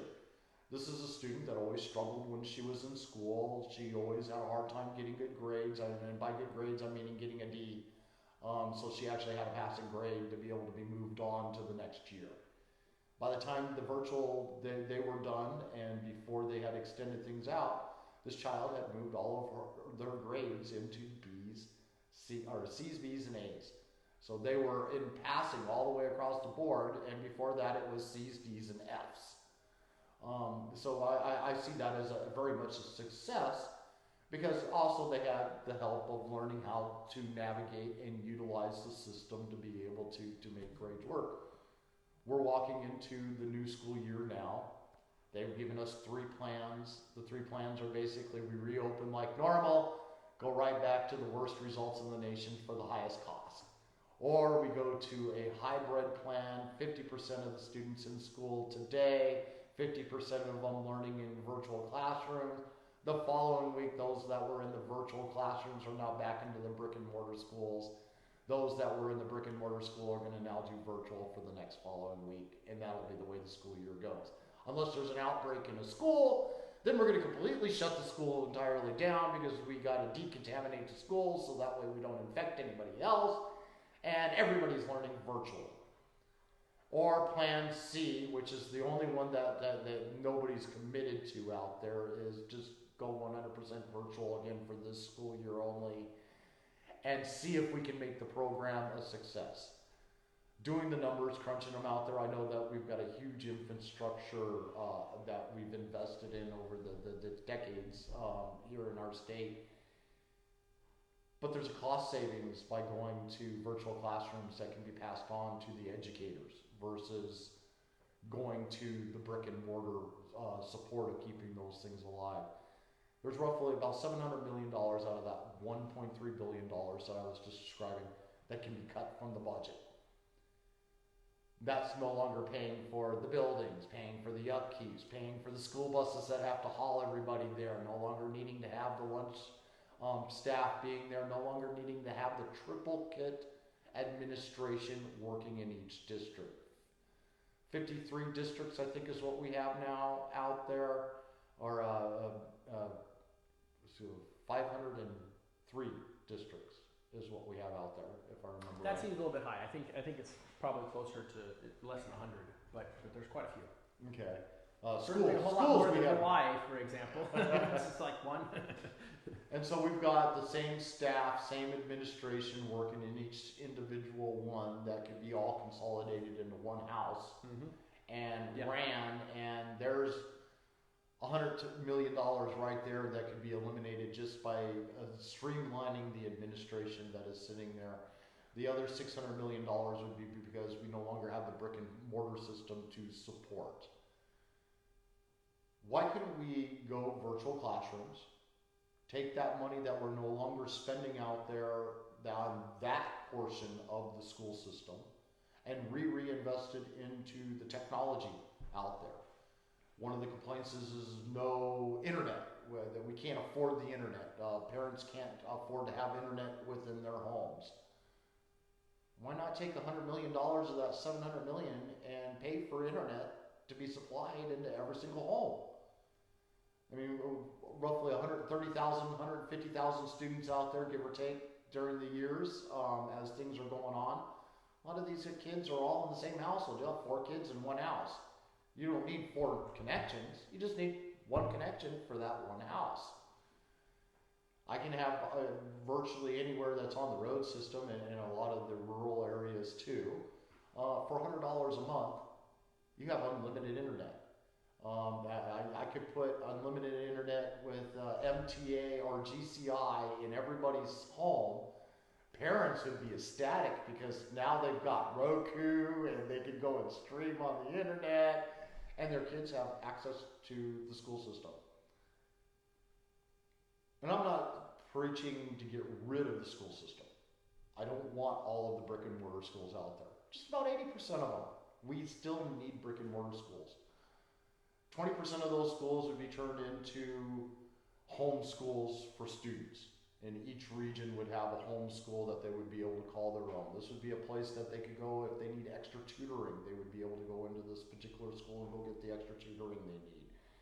You have some that have special needs that just need that extra help to be able to learn that it would be virtually impossible for them to learn on the internet because of those extra needs that are there to be able to help give them a quality education. And then you just have those that just outright refuse to want to do a virtual classroom and need someplace to go no matter what. The other excuse I get out there is not just the internet. There's basically only three reasons why they fight to not want to go to a virtual classroom. And the first one is no internet. The second one is the social interaction, which I covered a little bit there. You're no longer getting to see your friends at school anymore, and you're no longer able to participate in sporting events and stuff like that. But that's where the homeschools would kind of come into play. Those that still want to participate in sports, here's a place that you can go go participate in your sports. The last argument that I get out there is my child is too young to stay at home and I have to work. I can't afford daycare. Well, you still, after you take that $100 million out for the internet, you still got another $600 million sitting there. That why couldn't we open up early education centers? You got places like Head Start that are already doing it.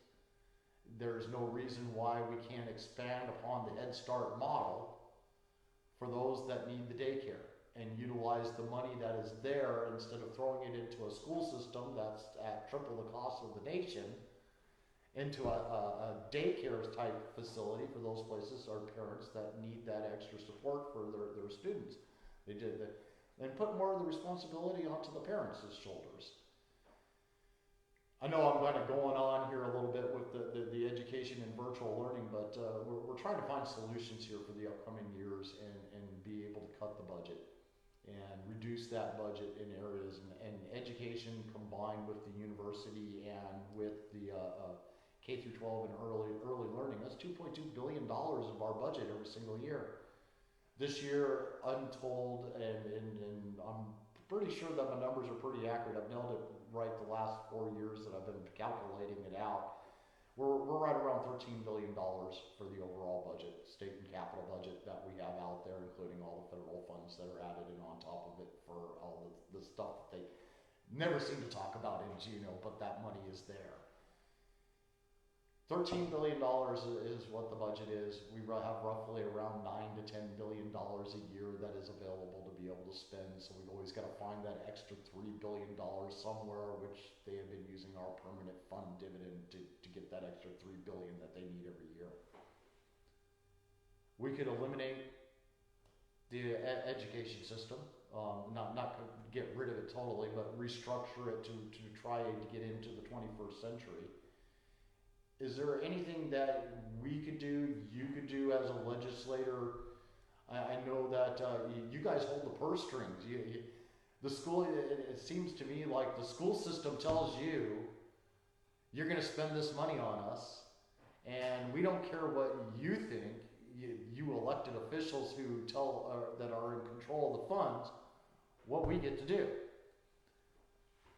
Is there anything that can be done on a legislative level to try to restructure our school system? I mean, we're already failing. We've got nothing to lose by trying. It's kind of where I'm getting to the end result here. There's nothing to lose and there's everything to gain by trying something different. Why is that conversation not happening? Yes, so to be that broken record, that conversation is not happening because we've put the constitutional framework on its head. Instead of having 60 legislators that can all be working and researching and having conversations in town halls to figure out solutions to these problems, we've said, again, we're just going to give it to 3 or 4 or 5 legislators, and your guys are going to make the decisions dealing with finances and the budget and so forth. And honestly, we run into the same problem that the communists in Soviet Russia run into. There's not enough information and wisdom that those 3 or 4 or 5 people can process, and time in the day for them to be able to actually invest the time to go and find out what those problems are and understand them to the point to have solutions and be able to implement into good policy.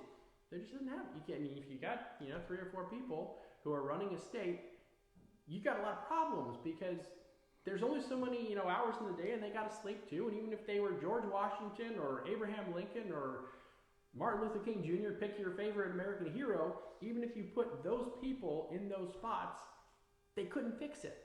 Because, you've departed from the wisdom of the Constitution, how it was set up, and you've said, we're going to do this kind of opposite thing, and we're going to try and make it work.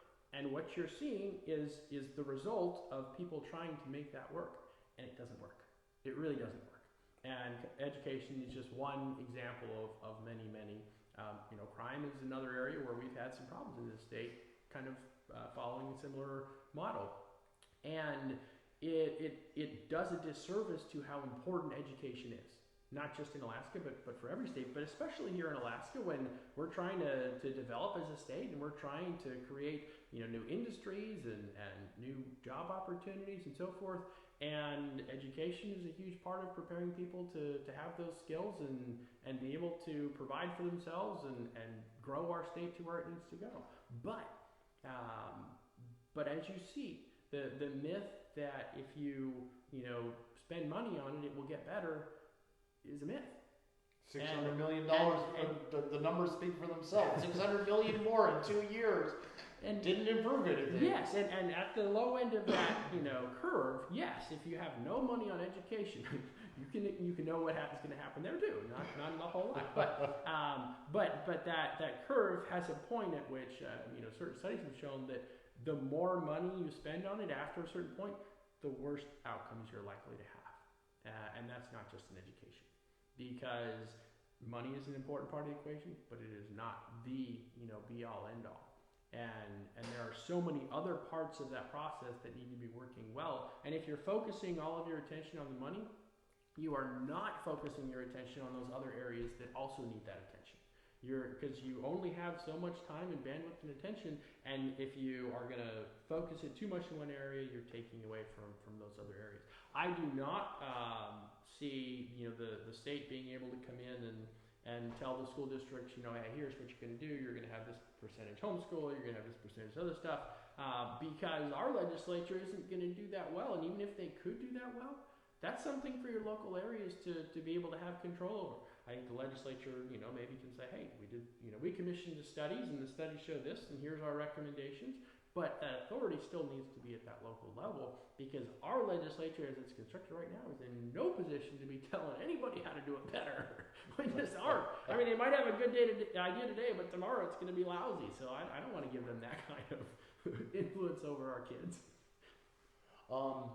I know one of the options that's coming out here for the education is this year you can have your student automatically enroll into online classes versus going through K through 12. Mm-hmm. My child is already doing it. She loved the way the free time that she now had. She loves extra crafts and stuff like that. She does commissioned work out there for side money to be able to earn, to be able to spend on herself. And she uses that time, and then like most typical kids and parents, you really need to wake up and admit this, they are not daytime people.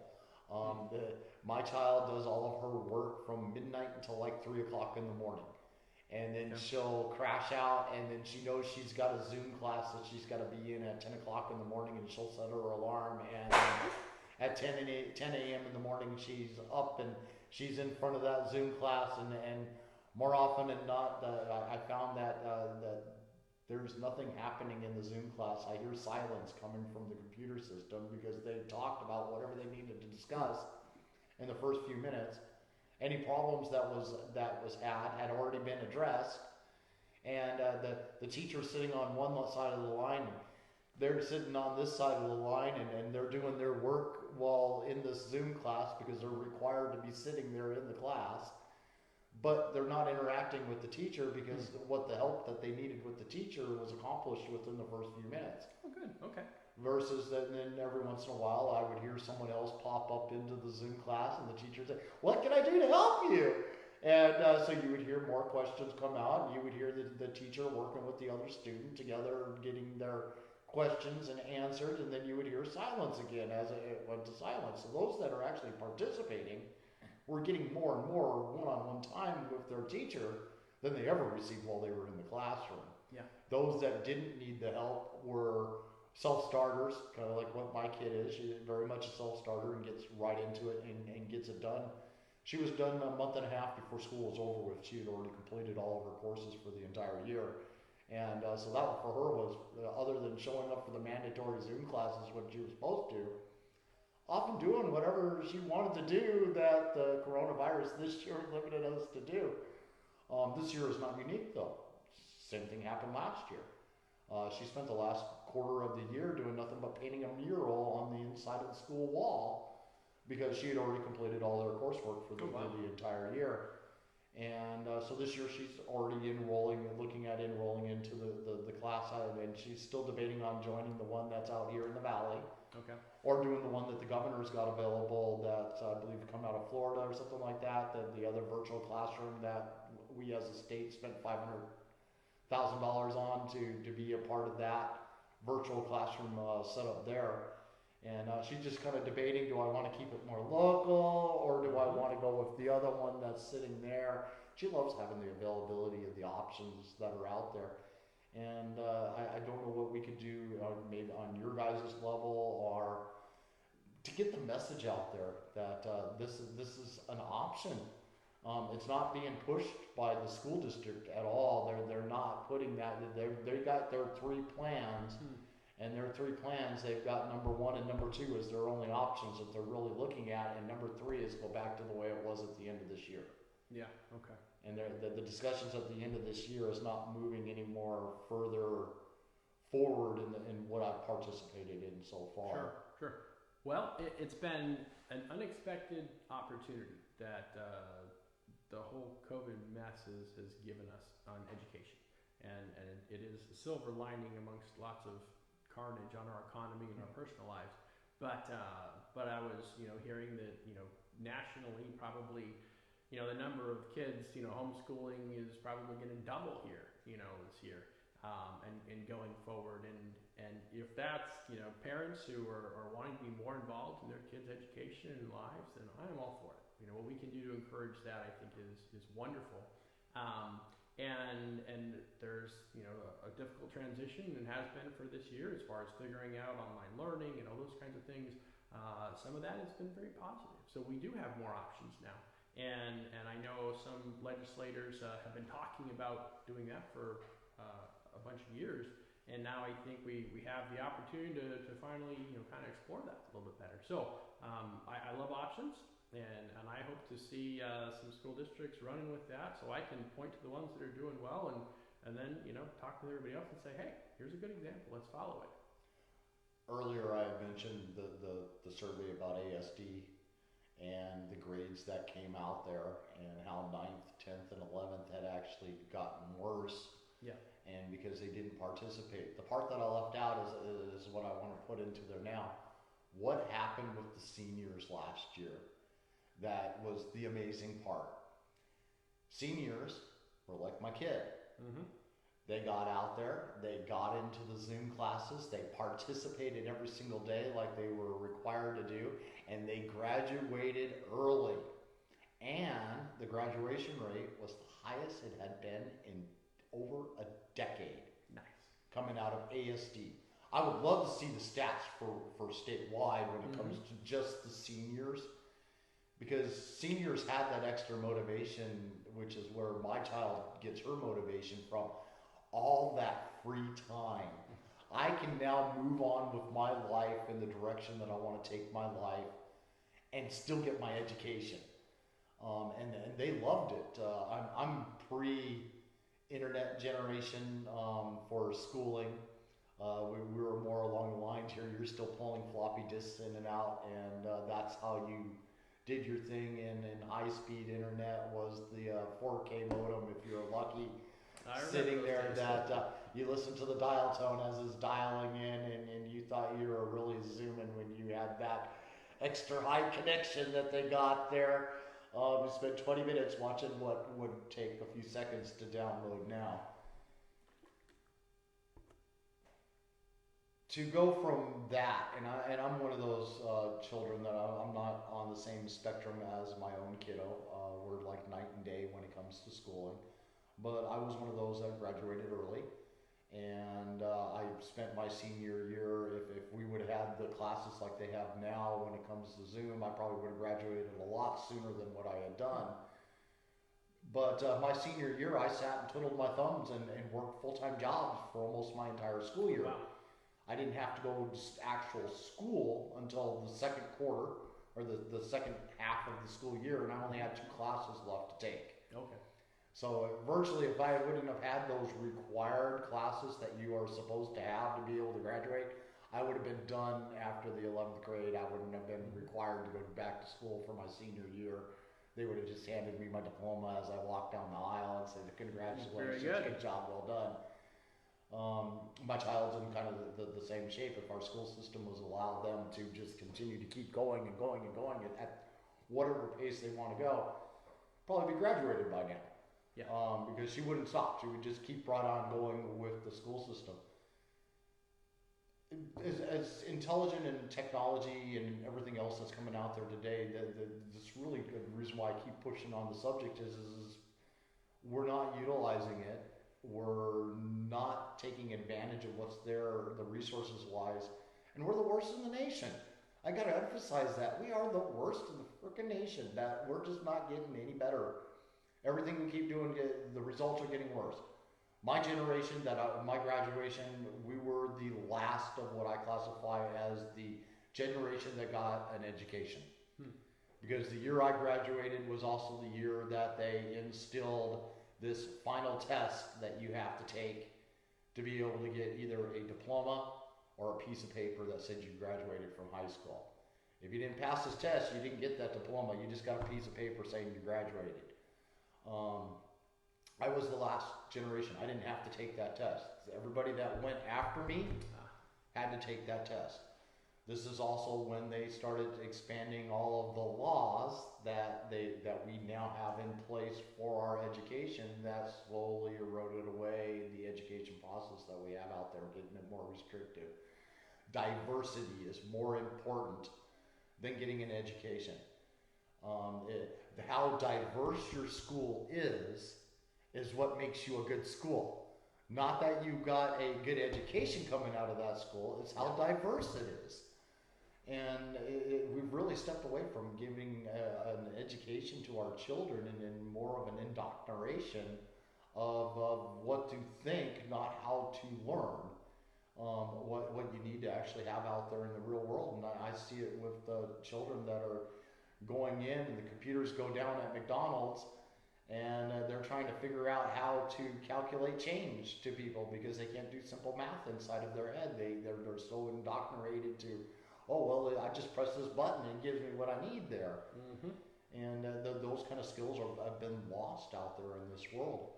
One of the things with the 20% of the school system that we would leave up in the brick and mortar schools, tech schools, turning them around and start giving a real world education to putting you into a further job. And of course, I'm describing, and I would look at it from the grade 8 up to be able to start getting an education in that direction. And why do I say grade 8? Because you're just at the borderline to be legal to go to work.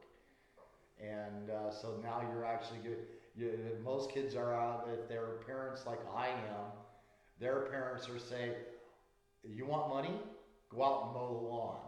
Go out and take the lawnmower and go mow the neighbor's lawn. Go get yourself a paper route. You know, get one of those jobs. Do some babysitting. Do something that's going to earn you that extra income. I'm just not going to give it to you. What are you going to do to earn it? My parents, they would say, here's a broom.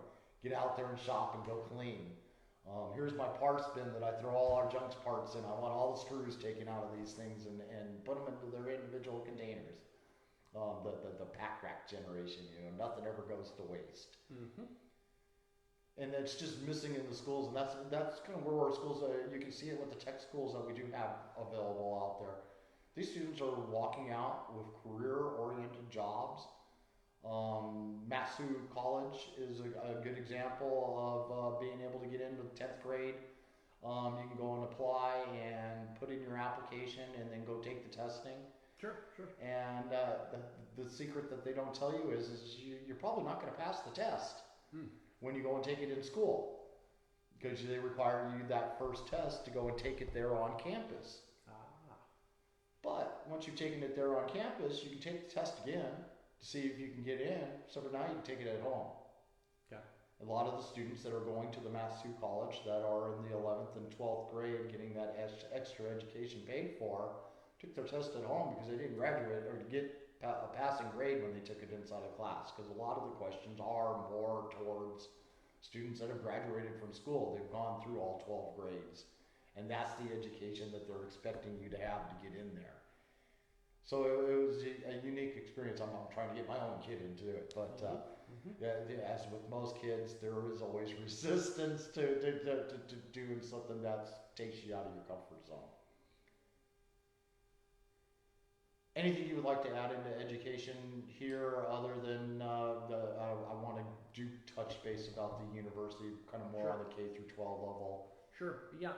Well, on the university, one of the things I'd like to see is a protection of free speech on the university, and I've got a bill that would do that, and it was filed earlier this year. I think it probably can be improved, and I hope you and others will look at that and come up with ways that we can improve it. But right now, I'm looking at all levels, but in particular at the university and in our larger culture. Free speech is going to be the next statue that gets toppled. And it's going to get toppled, any of a number of different ways. And we're going to be told, some argument that, well, something's more important than free speech. And, what's being called moral clarity now, where we understand, these issues so well that we don't need to listen to any competing opinions. We don't need any dissent. Dissent's unpatriotic, it's immoral, it's racist, it's whatever. And that is a tried and true path to totalitarianism, maybe slow, maybe fast. Different countries go different ways, but that is where it ends up. And so to look at the freedoms that we have right now, freedoms that I enjoyed, that my wife enjoyed, as we were going through an education. Both of us, had a lot of education, probably more than we needed in my case, but we enjoyed some of those freedoms, and I'm afraid that my kids, when they're in college and they go to university, they're not going to have that opportunity. And their education is going to suffer because of it. I very strongly believe in academic freedom and free speech, and it is very concerning that professors and students alike are not being able to actually, think through and talk through, some of these difficult issues because someone's already decided, we already thought through that, you don't need to, we'll think through it for you, here's the answer. Now, next topic. And that doesn't serve anyone. I'm going to throw the monkey back into the room again.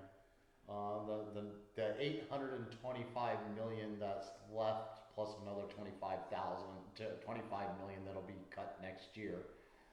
So the 825 million that will be left, that's still 2/3 more per state capital than the rest of the United States is giving to their universities. What can we do, or is there something? I just don't hear the conversation coming out there, but I hear it from people like me. I hear it from people that follow my page. I hear it from the ones that are commenting whenever the something comes up about the actual cost of our university. What is the university doing to become self-sustained? That's why they're a land-grant university to begin with.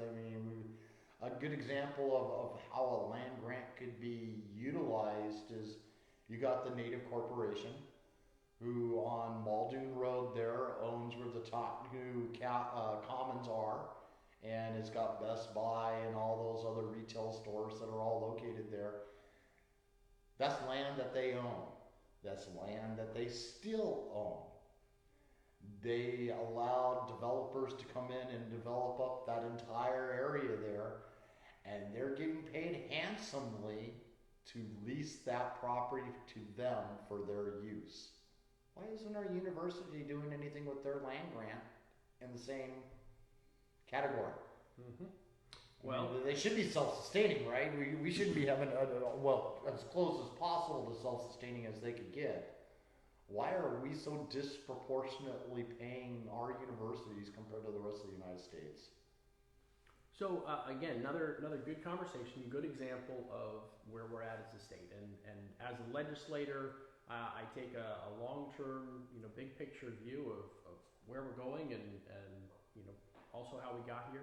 And that also goes back to some of the same issues that deal with, early education, or that deal with crime, or that deal with the binding caucus, because we have a culture in our legislature which is very different than the culture in any other legislature. And you have, we spend more time in session than a lot of other legislatures, more so than Texas even. Of course, got a lot more in terms of population to deal with than we do, but we spend more time in session and we get less done. And the stuff that we do get done isn't of the same quality. And whether it's the university, or whether it's crime, or whether it's other issues, it all goes back to the fact that we do not have a culture of accountability that you have in other states. There's a natural feedback loop that you have between voters and legislators and administration in other states that does not currently exist in this state. It does to some extent, but not in a healthy way. And so I'll give you an example of, I was in law enforcement in the military, and I have relatives that spend a lot of time in law enforcement as well. And the conversation I was having with a former prosecutor here in Alaska was talking about the good old days back a few decades ago when money was pumping a little bit more freely in Alaska, to the point where you could go join federal law enforcement, or you could try and get in Alaska law enforcement, because there was actually more money in the Alaska and more tools and goodies and all that sort of stuff than even the feds were offering.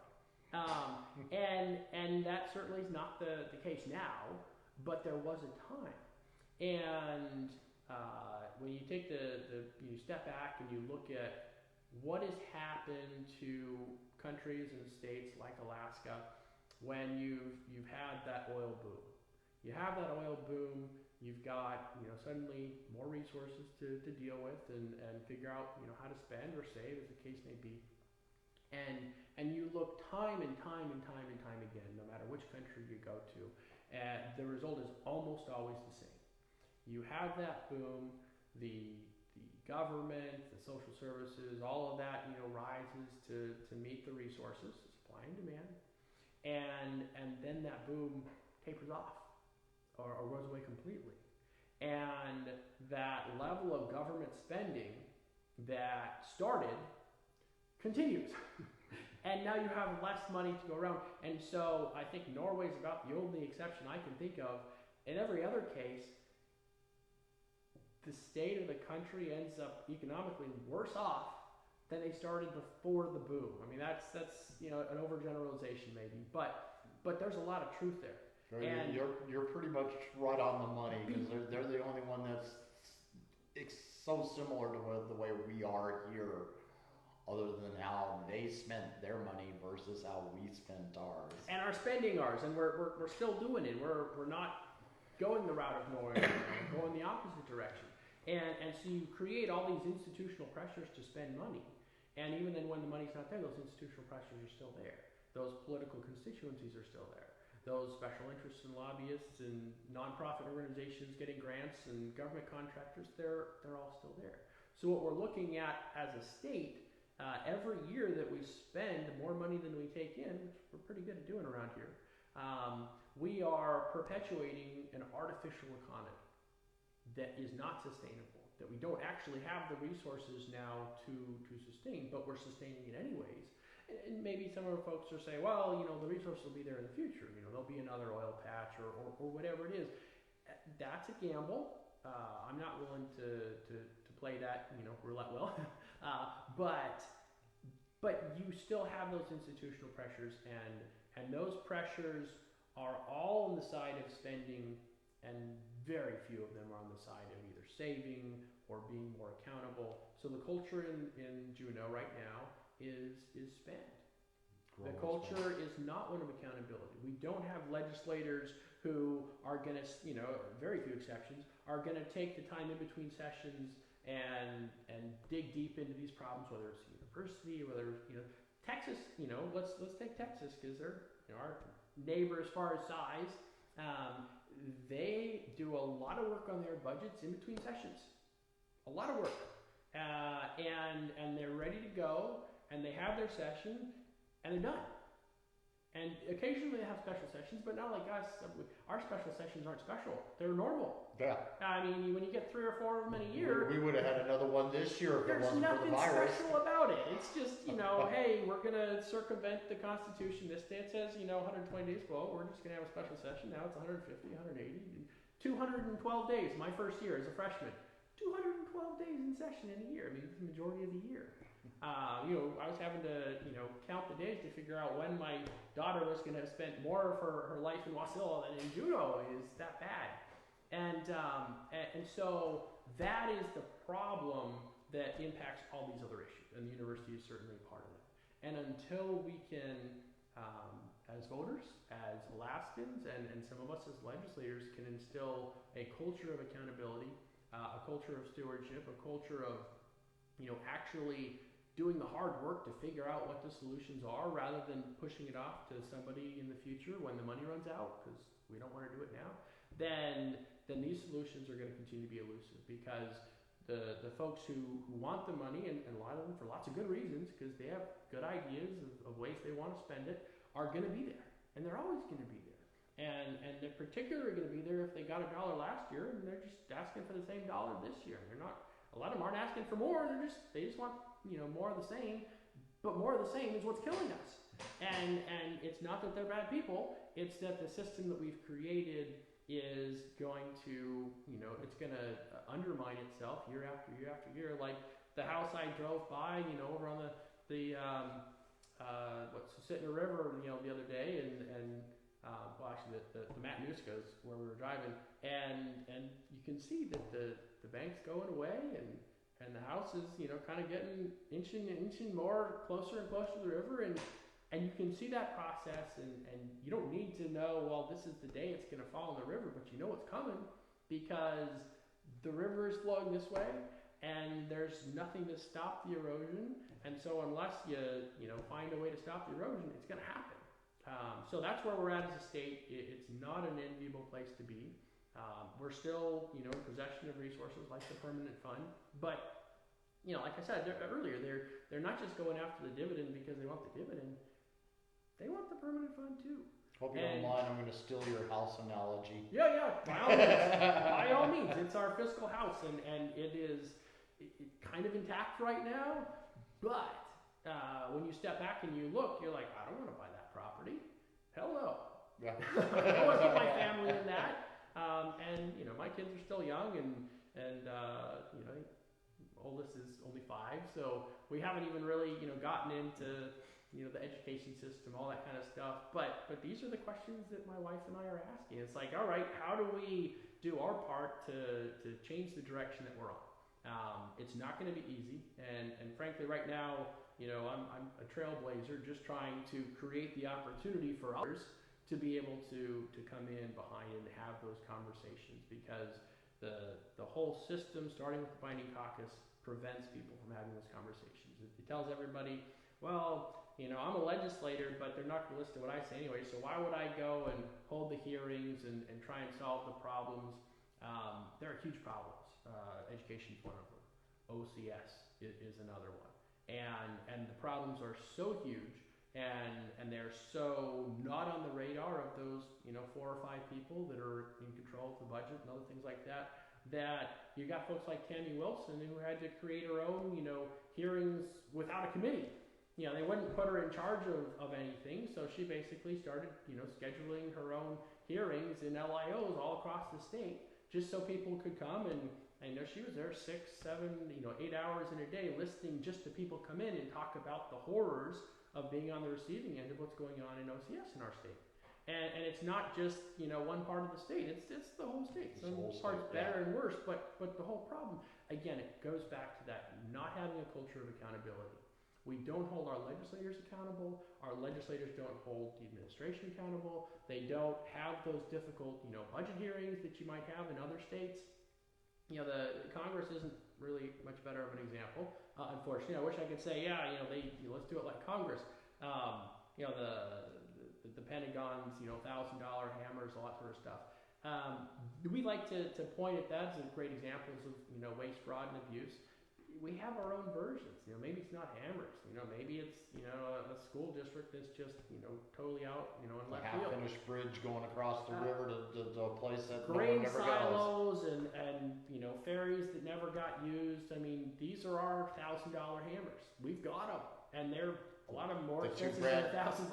The two brand new ferries that we have now that were full of all these bells and whistles, they get launched and they couldn't be used because they have to be modified to actually meet Alaska's docks, just to be able to dock to them. Sure. But again, we like to point at the examples, and we should, because they're really bad. But they should point us to the problem of it's the culture. We have created and allowed to happen a entirely dysfunctional, legislative, financial, budgeting process. It starts with the concentration of power, but it doesn't end there. It ends with everyone who permits that situation to continue on and says, I don't want to rock the boat. Well, the boat's going to get rocked, and it's not going to be because of an election. It's going to be because the money's not there, and the more we spend. You'll probably never hear this come out of my mouth again, but thank you, COVID. COVID-19 has opened up so many Alaskans' eyes to what has happened and what is going on in Juneau that they totally ignored before, but now that they themselves facing the issue, they're now more focused on Juneau going, wait a minute, look at all this money you guys spent, but after all of these years of ignoring you guys, why, when we're finally in our time of need, are you not doing anything for us? Sure. And that has really opened up people's eyes. So thank you, COVID-19. And the legislature has not got your back, as you know, and most of you watching, the legislature has its own back, and it's scratching somebody else's, and it's not. Most of the people I represent are not, on the receiving end of that. And the legislature, by and large, was AWOL throughout most of the COVID process. We should have, by Constitution, we should be the folks, making some of those tough decisions. And what did we do? We basically said, executive branch, you guys deal with it. We're going home. And like you mentioned earlier, Mike Shower and I and some others were saying, well, that seems like a really bad idea. What if we need to get together to do something? And lo and behold, we need to get together to vote on something. It wasn't unpredictable. That was going to happen. It's going to happen again. And you should have at least a mechanism to be able to pass a bill or whatever remotely, like so many other state legislatures have. And we don't have that here. And the reason we don't have that, the reason that we didn't get any progress on that this year, even in the midst of COVID, is because it was more politically beneficial to be able to say, we don't have an option to come back together and meet again or work remotely. So we really need to pass all this crap right now, even though we haven't vetted it. We just don't have enough time. But because there's no option to do it later, they were able to make the argument to the public and themselves that, well, we just really need to pass it now. And we need to get away from that, because that's a really bad way to pass policy. It's the same excuse year after year. It's the same, and even without COVID that's the same excuse they give every year. Well, and it's the same thing with 90 days. It's like you have a 90-day session, and then the 91st day is when you get to argue, we're past 90 days, we better pass this crap now because we're past 90 days. Does it make it better? Is it more carefully vetted? Is it good policy? No, we just need to pass it because we delayed ourselves, like last year. We'd spent more than 30 days doing nothing. No hearings, no bills, no nothing. And that was, a lot to do with, how to figure out how to maintain the binding caucus for those that did. But it also is illustrative of, and then at day 90, after you've, wasted 30, now you're going to come back and say, oh, well, man, we're out of time. So let's still maintain this culture with no accountability or very little accountability and use that as an excuse to do it. And that, again, is the overriding theme time and time and time again. It's not ever going to be perfect, much as some of us might like it to be. But Alaska is so bad compared to so many other states. Yes, there will always be corruption in politics. You're just not going to find this side of heaven. You're not going to find no corruption in politics. You're not going to find a perfectly accountable legislature that never tries to put their hands in the cookie jar when they shouldn't. It's always going to happen. But what we need is a culture that is more accountable than what we have now. And that's what some of us are fighting for. And starting with the binding caucus, we need to jettison that so that we can get there, because that will be a brick wall or a dome, whatever the metaphor you want to use, between us and getting to that place we need to be. And that's anything dealing with money that's going to relate to that.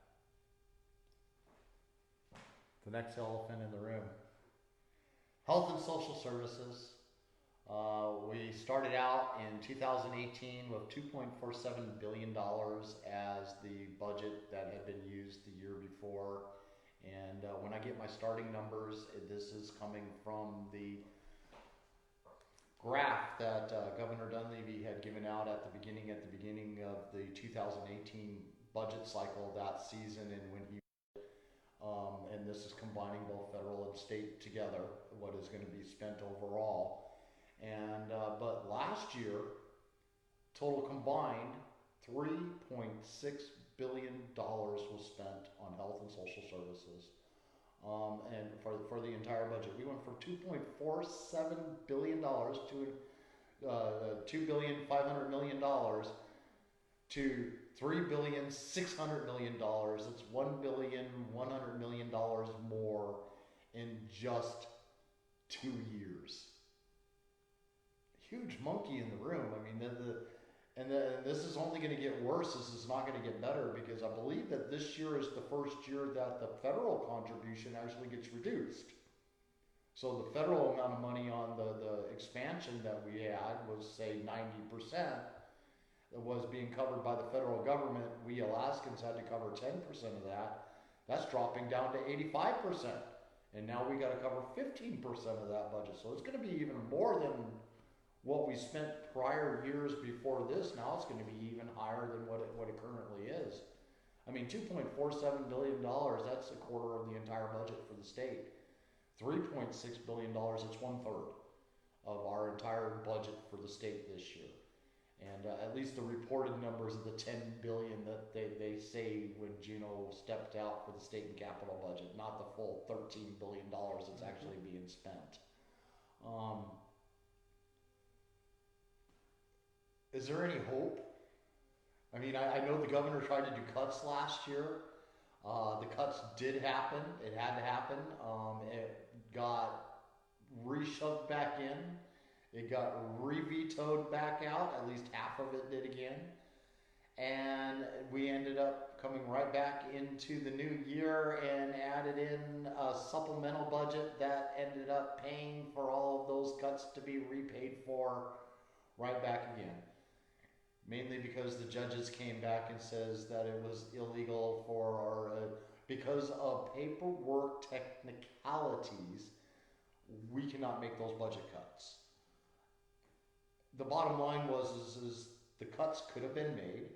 I listened to the people talking with you guys there in Juneau as they're describing the budget and where all the money came, and they openly admitted that we can make these cuts.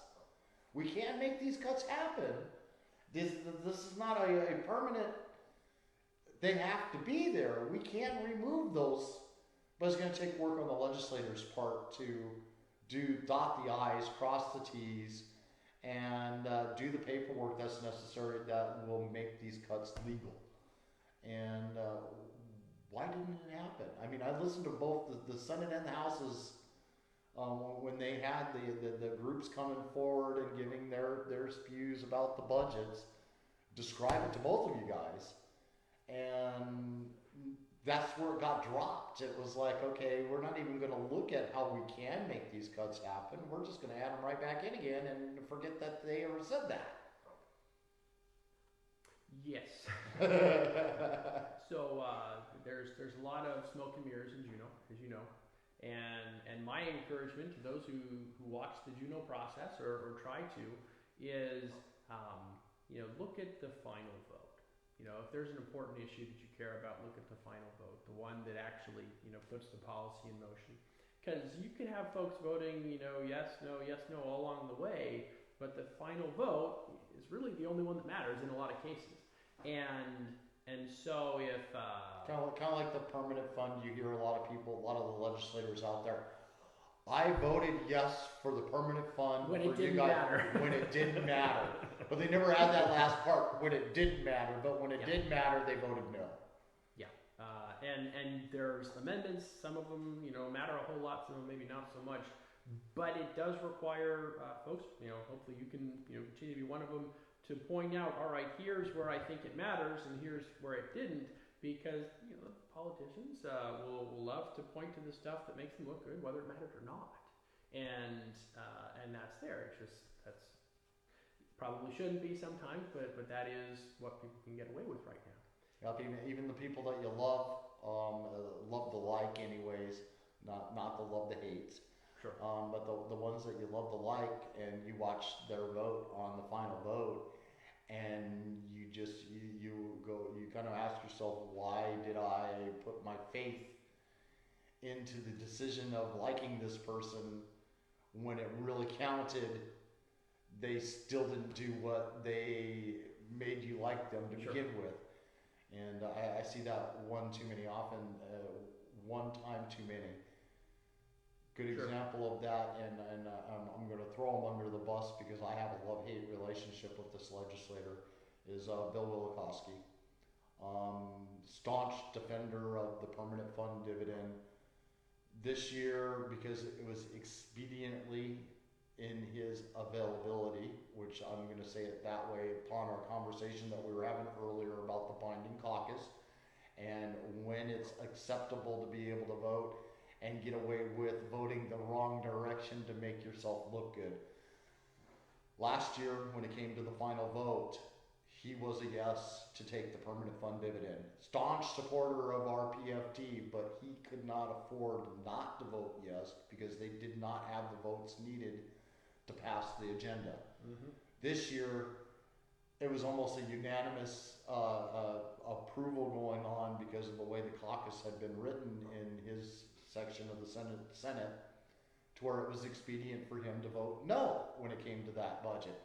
Made him look really good for the election season coming up, and I feel that's exactly the way the vote went because of that. But when it counted last year, the one that turned our permanent fund dividend into tax revenue and got paid with taxes for the first time in history, he was a yes vote.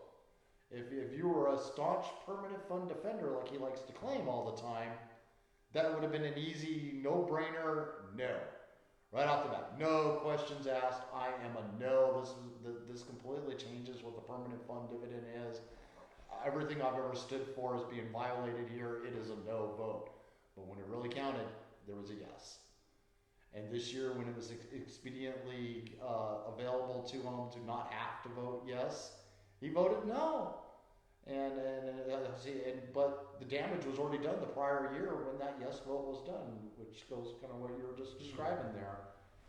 Hey, I hate to see it when those kind of things happen. I'm not too much familiar with his specific situation, but when you have someone who is saying all the right things and appears to be doing all the right things, and then when it matters, they're somewhere else. It can be very demoralizing, and I think sometimes that's intentional.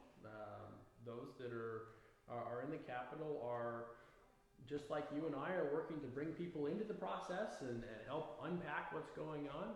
There are some folks that really would prefer that the public be demoralized, confused.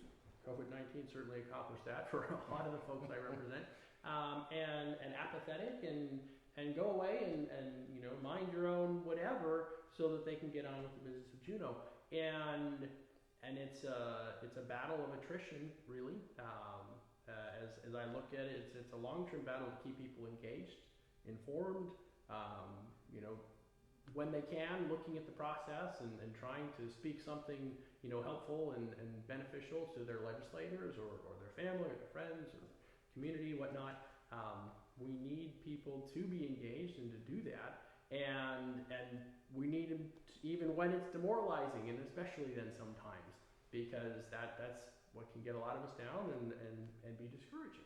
And unfortunately, there's going to be more of that in the future, and we need to deal with it and keep on moving forward. I am going to say, hold on. We have gone through so much of my stuff that's unreal that you wouldn't even believe, and it's amazing how the binding caucus really does cover the topics that are the issues. It's not a talking point. It really does. it is the focal point, to be honest with you. When you go through the list of what I have here, I could put the binding caucus directly in front of every single item question that I have here on my list. And it's the whole purpose behind why these bills are there and why they're not there. You're familiar because you're in the House with House Bill 300, House Bill 306, and HCR 13. They're all directly related to the permanent fund dividend. The bicameral PFD's work group 6 plans that they came out with last year is what HB 300 is now called. Is basically what that bill is. And HB 306 was a hybrid of listening to all of those plans that they rolled into HB 300. And HCR 13 is kind of like the constitutional resolution that's going to make this a more permanent item in the future. This had passed the House. It's not that this is not a non-negotiable, this is something that's just started, that's being talked about. This has passed the House. It is waiting on the Senate right now to do something with this bill. I believe that's the next step of the direction it's going to be heading with, but COVID stepped in the way of the process. It was our only saving grace as Alaskans from losing our PFD this year. Because if this had gotten in front of the Senate, with the binding caucus that we have that's out there right now, and those limited people that are in control of the votes of how it's going to end up happening and the agenda that's in play, this is going to pass whether we wanted it or not. And we Alaskans, unlike in 1999, we're not going to get a vote on this. Yeah, we're going to be just having to live with the bills in the end of it. The ones that I'm naming here, I share on a regular basis. They're videos. They're all the videos that were compiled and put together for you guys while you were down in Juneau. Every time I saw that these bills were being brought up and going to be discussed, I made sure I was there. Thank you. Watching it and discussing what was happening and making sure that it was apparent. Just like when they had the bicameral PFD work group meet last year in October. Mm-hmm. I was there at the meeting. I live streamed the whole thing. I wanted to make sure the public out there knew what it was. It's pinned to the top of my page. It has been pinned to the top of my page since October or November of last year. And it's not going anywhere anytime soon. I want people to know what the PFD-Budget tool is. How, I'm pretty sure you might have messed with it a little bit when it first launched, but other than that, it's just a glorified tool. But the interesting part of it that I found with it is if you take the permanent fund dividend out of it, out of their tool, there's a $900 million surplus there, going just by the stock numbers they have entered in, removing only the PFD out of the equation, $900 million surplus. But we can't afford to cover the budget when we have a $900 million surplus sitting there.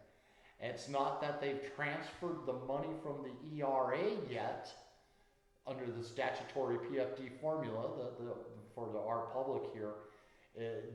Which should be our permanent fund dividend would have been $3,000 this year. They would have took $2 billion something out of the earnings reserve account from the permanent fund and transferred that over to pay us our permanent fund dividend to everybody. So that $900 million that was sitting there had nothing to do with that transfer yet. It's still money that's sitting there. But the minute you add in our permanent fund dividend into it, miraculously, that $900 million became a deficit. and we were short by $1.2 billion, something like that, or $1.6 billion. I think if you were to have paid a full PFD, that's about what it would have been, almost $2 billion. How did it all of a sudden become a deficit when there's $68 billion at that particular time sitting inside of the, between the earnings reserve account and the corpus, which is the invested portion altogether? $68 billion sitting there, but we're sitting at a deficit when they go to pay the dividend.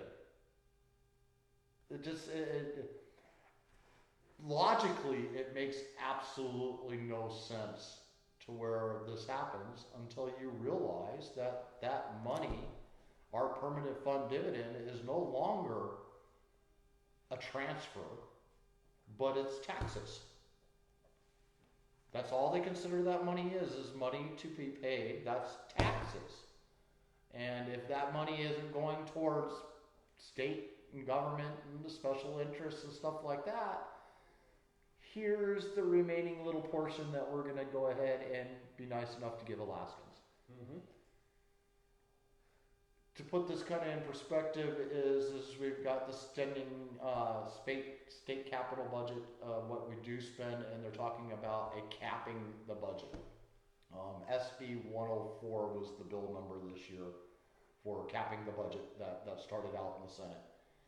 And while they were sitting there discussing this bill, and I caught particular attention to it, they were talking about putting the permanent fund dividend, which is a separate entity all in its own, and with its own formula with the statutory PFD, has nothing to do with the budget, underneath that cap. So we're going to pretend they cap the budget at $6 billion. That's all they're going to spend. Our permanent fund dividends underneath that $6 billion cap, everything we spend on the state and capital budgets down below it. They decide to spend this year $5 billion. That leaves $1 billion left. Ignore the statutory formula that says there's supposed to be $2 billion being transferred over. There's only $1 billion left, or that $900 million I was just talking about with that PFD-Budget tool. That is going to get used to pay our permanent fund dividend with. Next year, though, that $5 billion isn't enough, because they want to expand K through 12 and early learning. They want to add another $50 million onto that. The university, we've gone through our 3 years. We want to now add back in that $75 million that we cut from their budget, because we're no longer under that contractual obligation. So we're going to add that back in. So now we've got $150 million more taken out of that $1 billion that we get. So our dividends getting smaller, their budget's getting bigger. Medicaid, I've described just in 2 years, $1.2 billion increase in just 2 years paying our health and social services. That's 2 years. In a year from now, another $500 million more. I won't be surprised to see another $300 million supplemental at the end of this next year, telling us this is what we need to cover, from somewhere between $100 million and $300 million. I'll put my last paycheck on that one. Well, we set the record this year with what, $600 million or so in the supplemental alone. Yes. And that is a bad precedent to have to deal with, because next year, people only have to say, well, you gave it to us last year, why can't you do it this year? What changed? You paid the PFD last year of tax money. Well, it's president now. We're going to do it again this year. Exactly. And unfortunately, that wasn't a Democrat proposal. That wasn't partisan. That was simply Juneau getting its way and making a new historical state record in the process. Presidents, that just kind of blows me away. That's not a law. It's not something that is binding that says you have to follow this. Sure. It's just a precedence. No, you can't break those precedences once they've happened. Oh, you can. It's just like water running downhill, though. Once the water starts flowing down a certain path, it gets kind of hard to go a different way. Agreed. And so revenue, you guys are not in the business to make money. You guys are in the business to take money and redistribute it. The best way to describe that is socialism on steroids, especially this year with that is the way the process seems to be working right now. especially with COVID's CARES Act, our unemployment, the increase of benefits that you would never ever have seen before. Hell, you could be on welfare and worked long enough to be able to collect unemployment, and you can still be collecting your welfare and collecting unemployment at the same time.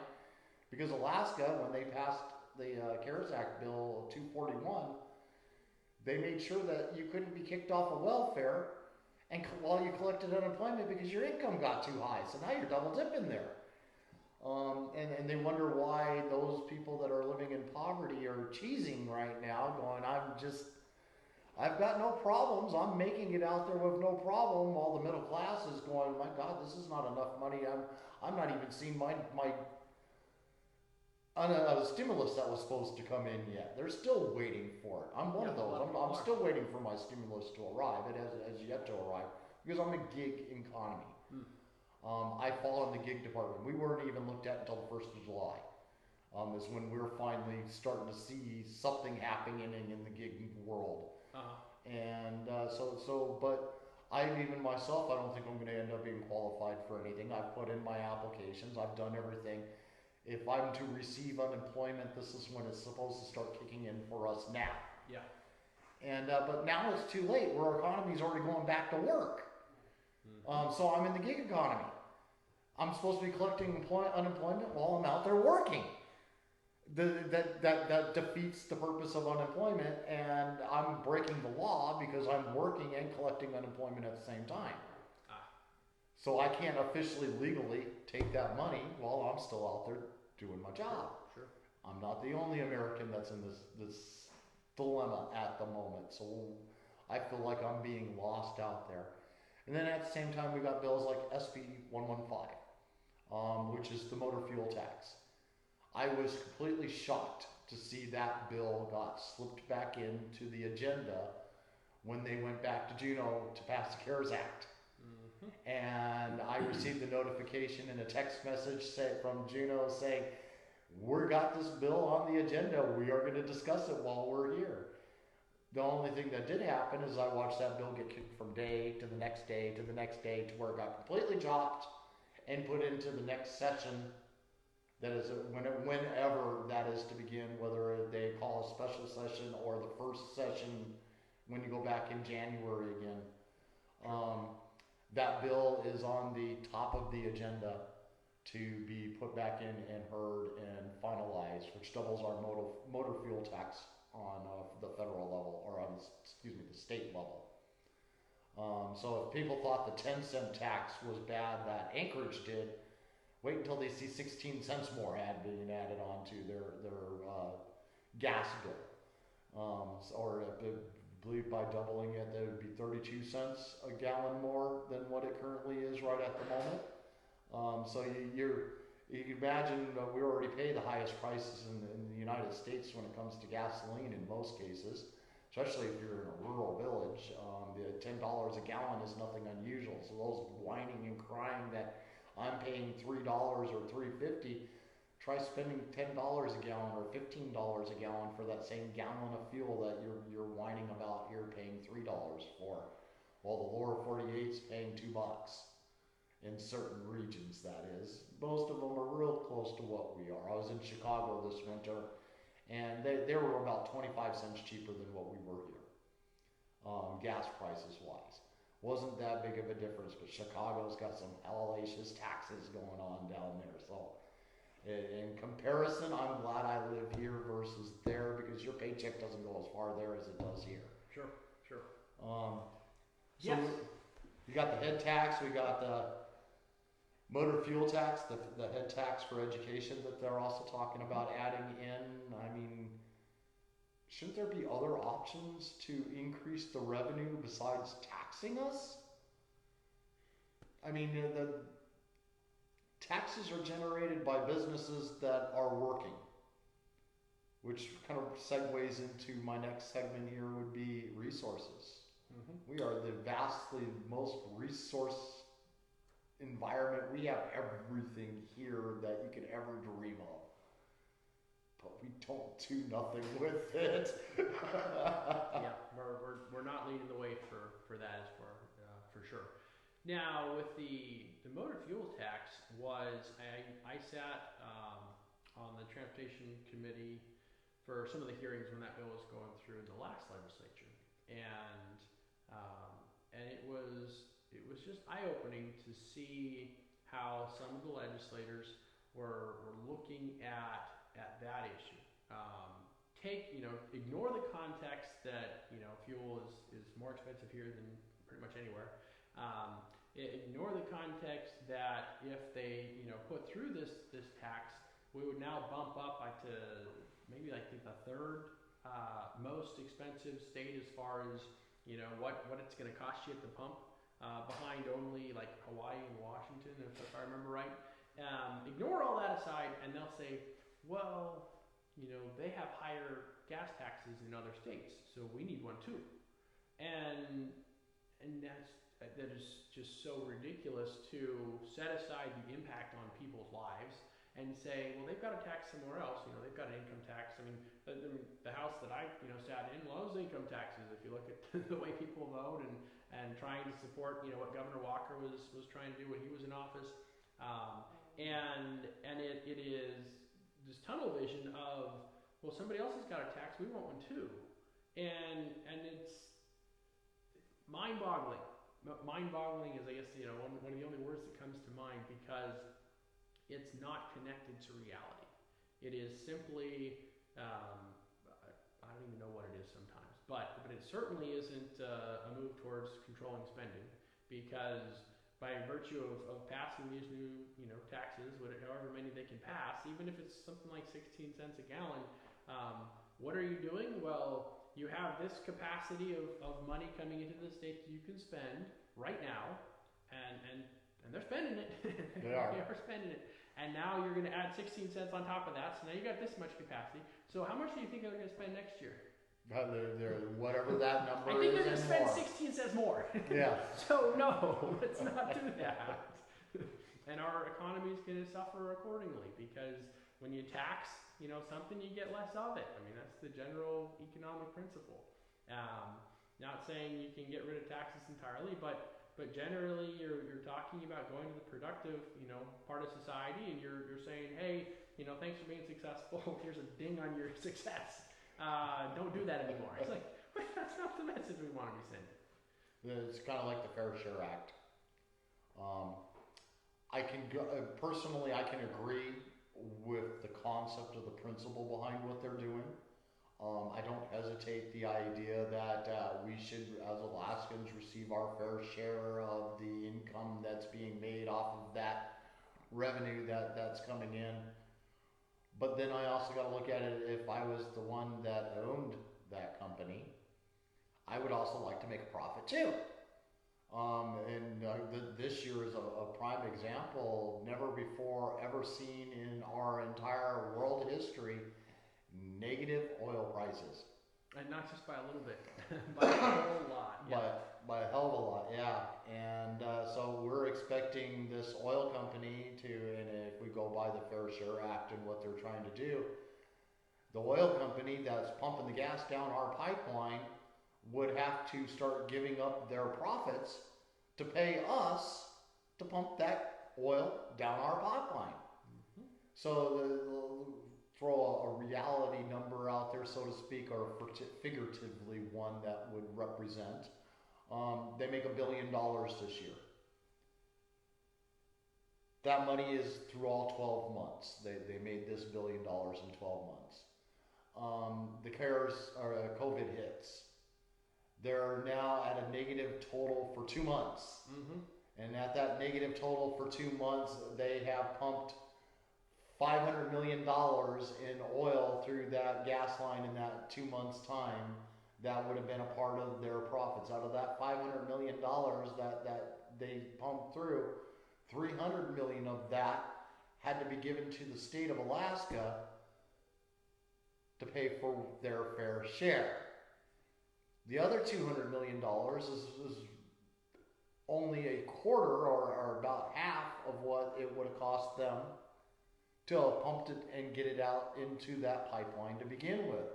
But they had to take another $300 million out of their top end of that $1 billion that they got to cover the loss of actually getting that money that we just collected, that $300 million the state got, had to come out of their profits to pay for, because somehow it had to get paid to get pumped down through that line.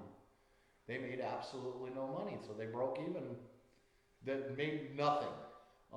Instead of making a profit that cost them money to be in the business, to where they could have gone negative and completely lost their shirts. And what's the point? I mean, you're making no money. Sure. Chink, chink, chink. Hit those switches. Turn it off. We're done. Yeah. Boy, that coming at a time like this, with our economy the way it is, with COVID, running amok nationally and statewide, you have. I don't see a lot of people, turning out to say, yeah, let's go, increase taxes on the oil company, because they can't go anywhere. Oh wait, BP just did. I mean, I remember when Representative Tarr got up my first year, and she was head of the Resources Committee for a time now. And she said, a statement during a floor speech about, our oil is so good, they would never go anywhere else. And it's like, wow, I mean, I hope not too many other people start thinking like that in policy, because it doesn't take too many, and BP's gone, and now they are. But wait, they can't go anywhere else, but they just did. Yep. So that doesn't, get oil companies off the hook for doing the things they need to do and following the law and keeping our environment safe and all those things. But it does say that, economics works a certain way. And if you're ever in a situation where you think that, the guy making your hot dog down the road can't ever, go away, so you'll just up his taxes, you do it enough times and he's not going to work for nothing, and nobody should. I mean, they call that slavery. So whether it's somebody on the street, or whether it's a big company, some of the same principles, workplace. They're not going to be allowed to not make money for their shareholders. And if they started doing that, then their shareholders have every right to fire them, because that's not what they were hired to do. And then meanwhile in Texas, who doesn't have the strangling regulations and restrictions, and they actually own the oil, the Texan that owns the land, yeah, how about that? owns the oil that's being pumped out. The COVID hit, they didn't feel the economic impact that our oil producers here in Alaska felt. Sure. Because they just walked up and hit the little switch on the pump, turned it off, and says, we're not pumping anything right now. We don't have to. Mm-hmm. And they wrote it out. And then when things got to where they could put people back to work again, they walked on over, hit the little switch, turned the pumps back on again, and started producing oil. Yeah. Can't do that here in Alaska. We do that. You like that fire department out there? You like to be able to have the school that you can't send your child to? Mm-hmm. Guess what? That's your permanent solution now. No fire department, no school to send your child to, because they didn't pump any oil. They can't just go turn that switch off.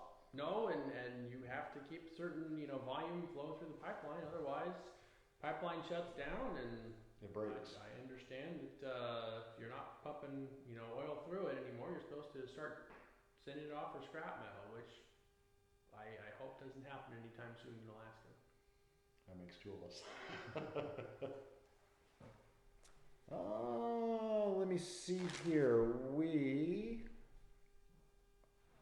are getting closer to being to the end of this. Well, keep firing away. I told you can have as much time as you like. To be fair here, I'm going to ask every legislator this question. Mm-hmm.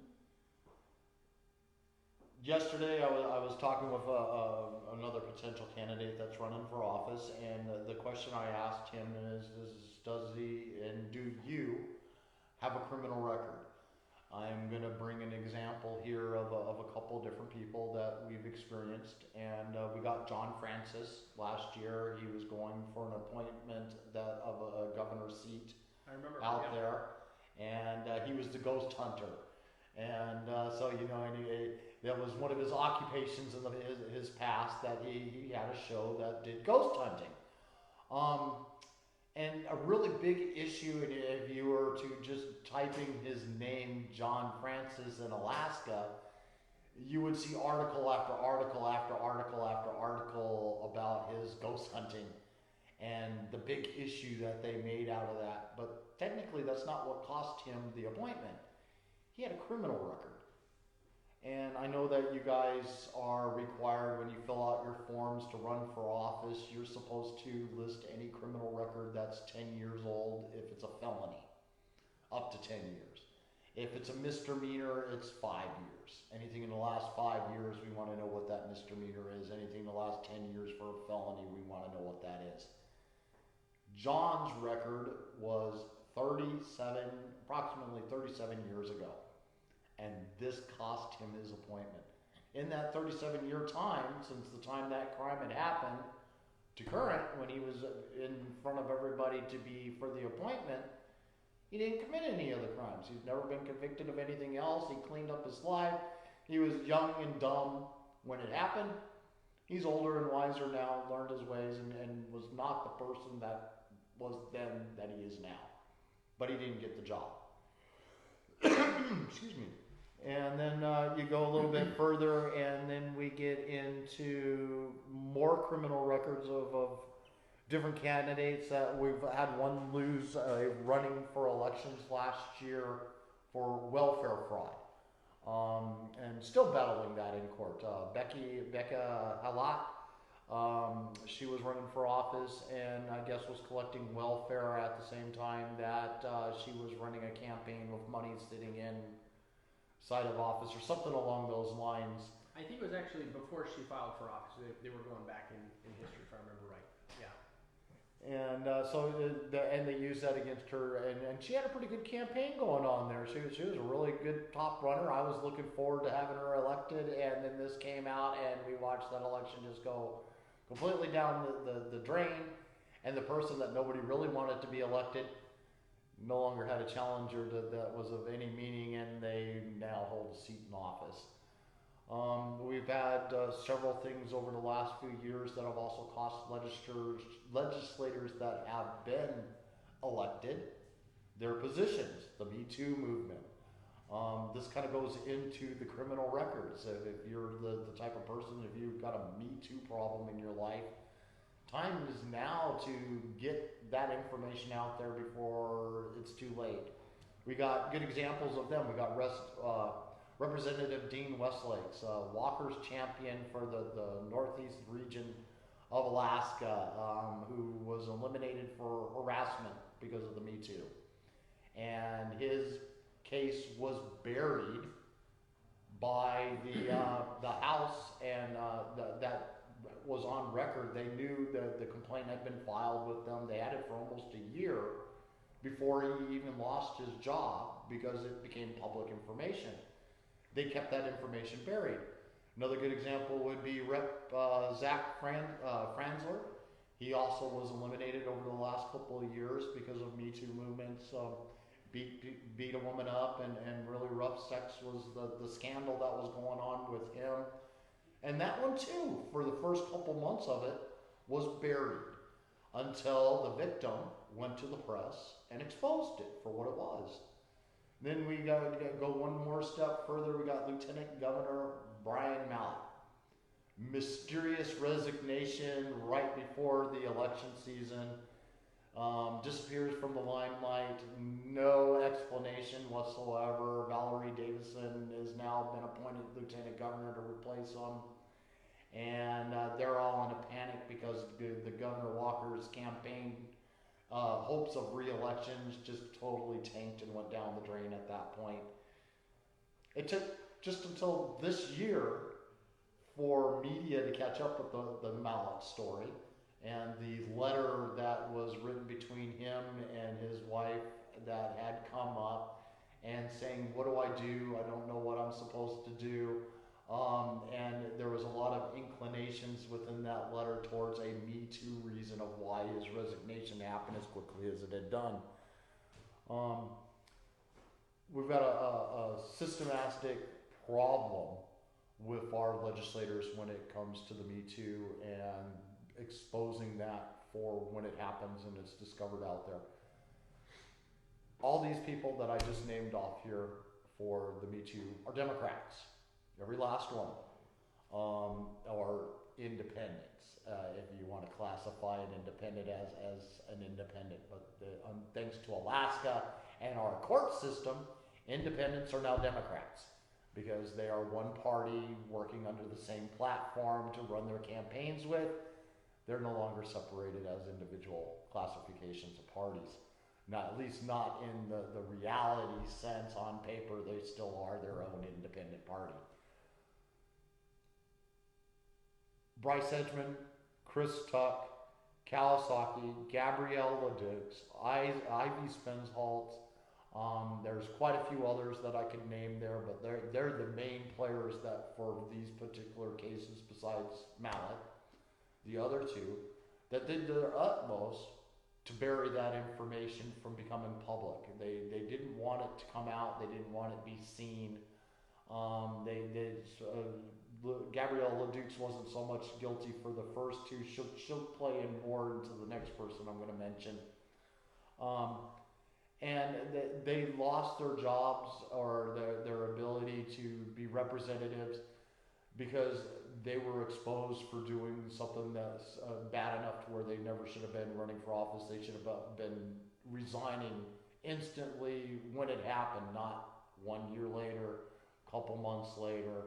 Or in the Mallet incident, he never should have been elected at all. Because with Mallet, I know for a fact that it extends a lot further than when he was an actual elected official. So those things should have been exposed up front. But they weren't. Didn't play into the agenda. We had the one legislator, I'm trying to think of his name, not legislator, but he was running for another appointment seat that Ivy Spenshalt accused him of a Me Too moment and while he was going through the confirmation process.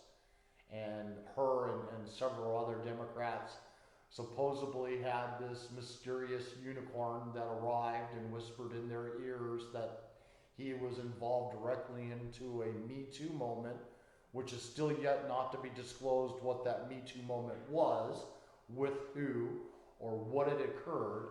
It just supposedly happened, and he lost his confirmation process because of it.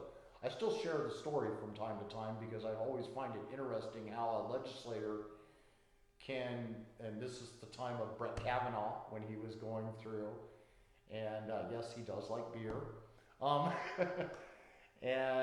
So it was one of those times that it was the big roar of what was going through, and here's another allegation with no credible evidence to back it up that came out there.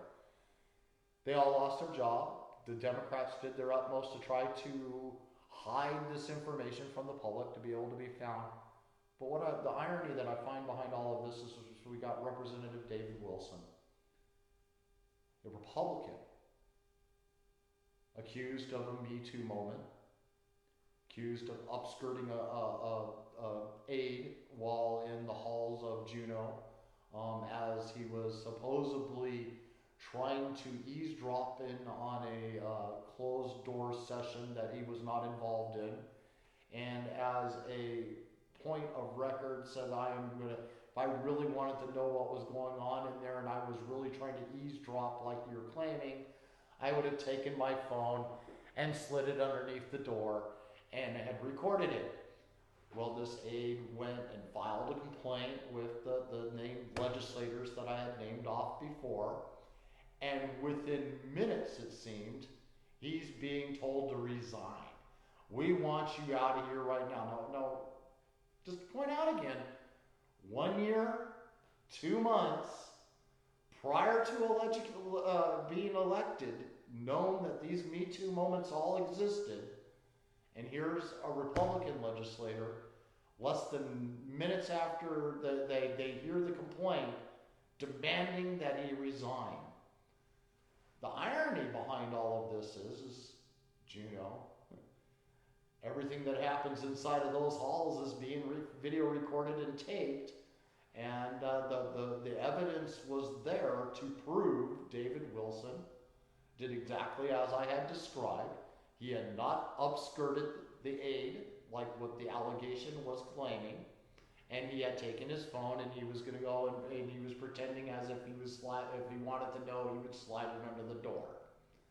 Completely blew their allegation out of the water. But did we find out about that by Bryce Edgman or Chris Tuck or Kawasaki or Gabrielle Ledukes, who was on her bandwagon at that time to get him fired?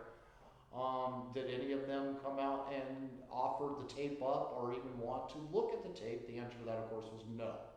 It took David Wilson going to the news media and exposing them and that tape for what it was, and got such a stir up over it that he finally got it cleared up to where all charges against the Me Too against him had been dropped.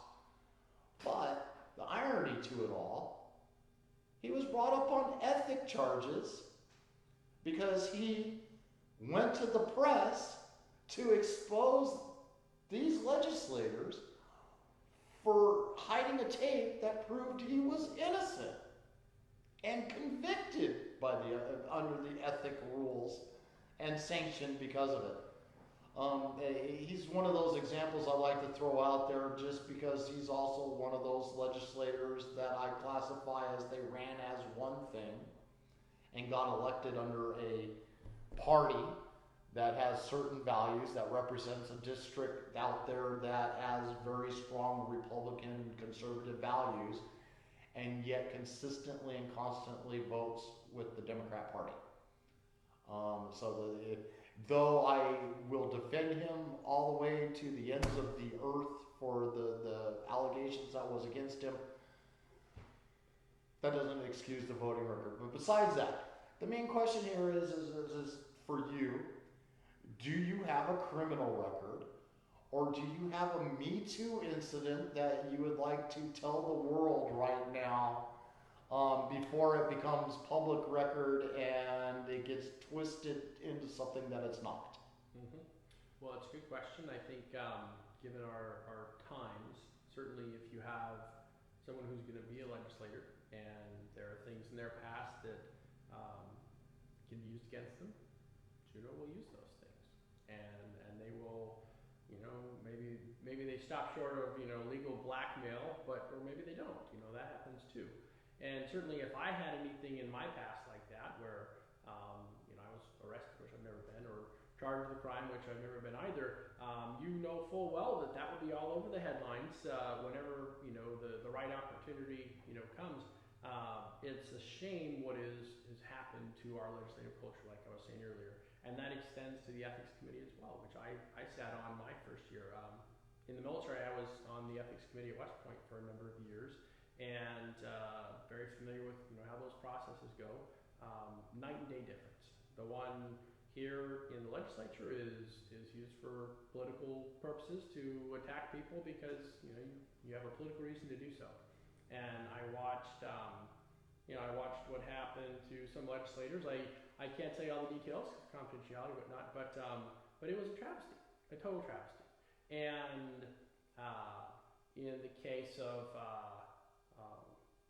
there's so many examples to reference, but what should be a process for, accountability and making sure that we protect legislators and staffers and so forth, totally thrown out the window. I mean, we had, just recently, we had the gentleman who was arrested multiple times for stalking the Palin girls, working in the Capitol, working for a legislator, basically a part of their staff on contract, and of course, attending the hearings and so forth.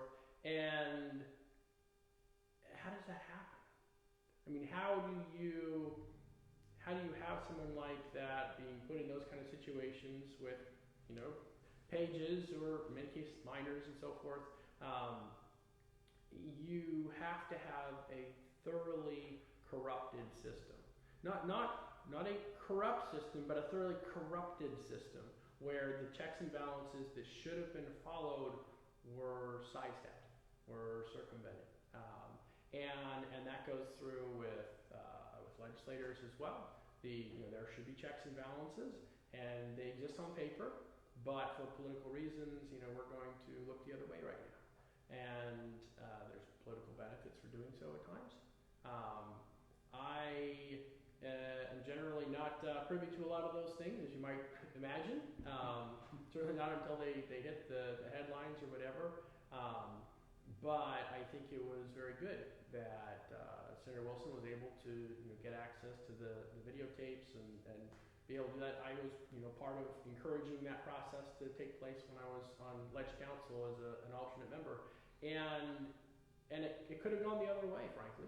There were legislators who were like, no, we don't want to give them the tapes. We don't want anybody to see the tapes. We're going to, put those into lock and key for privacy, for confidentiality and so forth. And it's an abuse, not just of whichever legislators, in essence being framed, but it's an abuse of every victim that, wants to be able to come forward and have, their story be believed and get justice through the process. What I was told repeatedly, as they were in the process of removing me from the ethics committee. I didn't, like what I was saying, didn't like the way I was voting, frankly.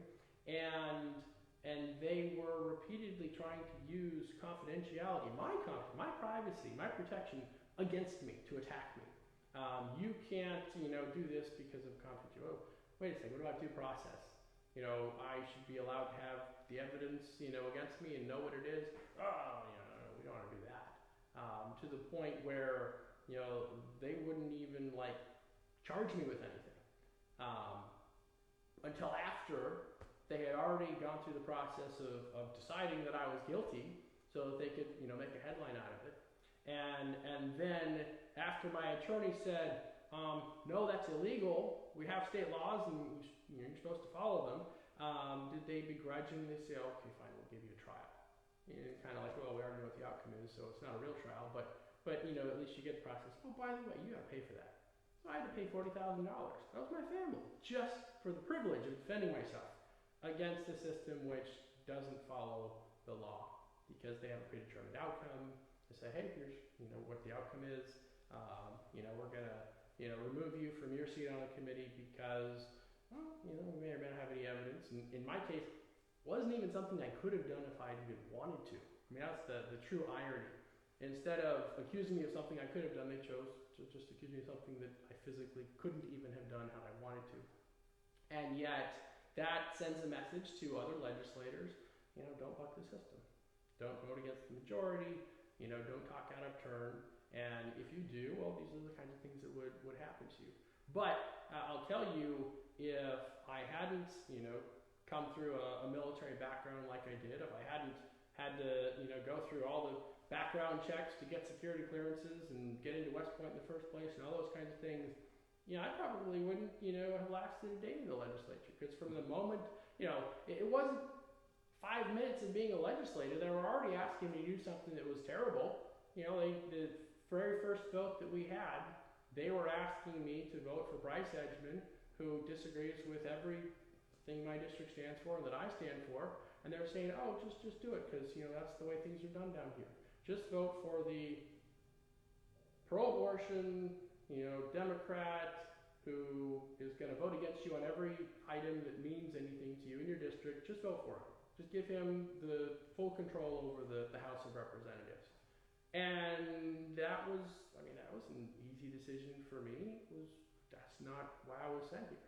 And I had told, folks on the campaign trail, no, I'm not going to vote for, legislators that are out there to steal the PFD and this, more recently, defend SB 91 and those types of things. And yet, by virtue of just having made those very basic commitments, during the campaign, it thoroughly upsets the whole process in Juneau. And I would not be able to, stand here doing that if I had a whole bunch of stuff in my past that, people could hang over me. I'm sure if I did, I'd, be quivering at the knees just like some other legislators do from time to time. So, it wasn't an accident to, put myself in the legislature to be subjected to some of the pressures and such. I mean, I knew more or less what they were before I took the job. Well, I kind of get where you're going with the what do they can use to hold over you as leverage, which is a good example of why it took a year for the first one to finally get investigated, why the other one took 2 months before it finally got investigated, why Mallet was never investigated. Or we've got Senate presidents right now that I'm under the understanding, and one of these days, and this is just what I would classify as an unverified rumor, but the rumor has validity, and I have learned enough to know that it's not necessarily a rumor anymore, but actual fact. That there is leverage over the Senate president right at the moment that is pushing this agenda-driven agenda that they have there in the Senate itself, and it's an outside interest that has that particular leverage over them that's forcing the votes to go the way they are. The what will be seen and what won't be seen, and what will happen versus what could have happened the other way. That is a terrible place to be, both as a legislator, but my focus is, on the constituents in her district. Here you elected someone, you thought you were going to get, package A, and you find out that someone else is actually, if that was true, pulling the strings, and your legislator is actually, a puppet for somebody else. And yet that is what most all Alaskan voters are getting right now, because that is what the Biden caucus does. Maybe it's more voluntary, I don't know, but it's the same as if, back in the day you were, trying to get your security clearance and you got a gambling addiction or some other kind of addiction. You get asked some really hard questions and you might not get the clearance because, if you're going to be given access to classified information, particularly in the military, and somebody can use your addiction against you to, whether it's Russia or whoever it is, it could be an allied company, it could be somebody, in the private sector or public sector, it doesn't matter, but if they have that leverage over you, then you are compromised, and you should not be entrusted with that kind of responsibility. And yet, that is, in essence, what all of our legislators who signed on to a binding caucus have done. They have compromised themselves to where someone else now has a hold over them. And whatever the carrot or stick is that person's using, whether it's the size of their office or not firing the staff member that they've had for 10 years that they really like, or whatever it is, it puts them in a position not to be able to do what needs to be done for the good of Alaska. And now it puts them fulfilling somebody else's agenda. And so it doesn't matter what part of the state you are, it doesn't matter what party you're a part of or no party at all, it hurts all of us as Alaskans when that happens. I'm tired of the puppet strings, so. You and me both.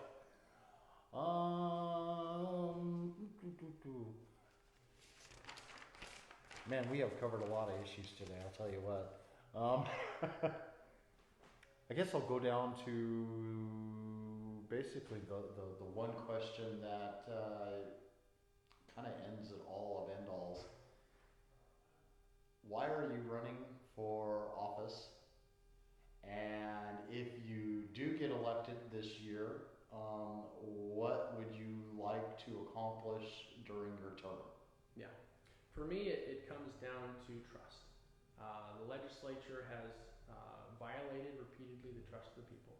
And we have dishonored that trust. To me, it is a sacred trust. Whether I was serving in the military or the military academy or being in the army, the people have given you a trust, and they've, in some cases, given you a weapon and said, hey, use this for these reasons. And for you to, violate that trust or use that weapon how you're not supposed to is a betrayal. It's a betrayal of your oath of office. And in the legislature, we need men and women of courage who will honor that oath and will vote. Maybe right, maybe wrong, maybe they're confused, but at least honor their conscience and honor the promises that they've made to the people who sent them there. And right now, we have a lack of courage. we've got some really good people who end up being legislators, but through lack of courage or compromise, like we were just talking about, don't fight for the trust of the people, and that trust needs to be fought for. In my case, I'll give you a military example. So when I took over as the provost marshal, chief of police in Afghanistan, a small military base in the capital, the outgoing provost marshal, was kind of, helping me understand, here's how run the office, and here's how to deal with the issues you're going to deal with. Some of them political, some of them legal, some of them law enforcement related. And he said, hey, you're going to be top cover. And what he meant by that was, you're not going to be the person that is out there shooting the bad guys or arresting the bad guys or earning awards for heroic, gallant action.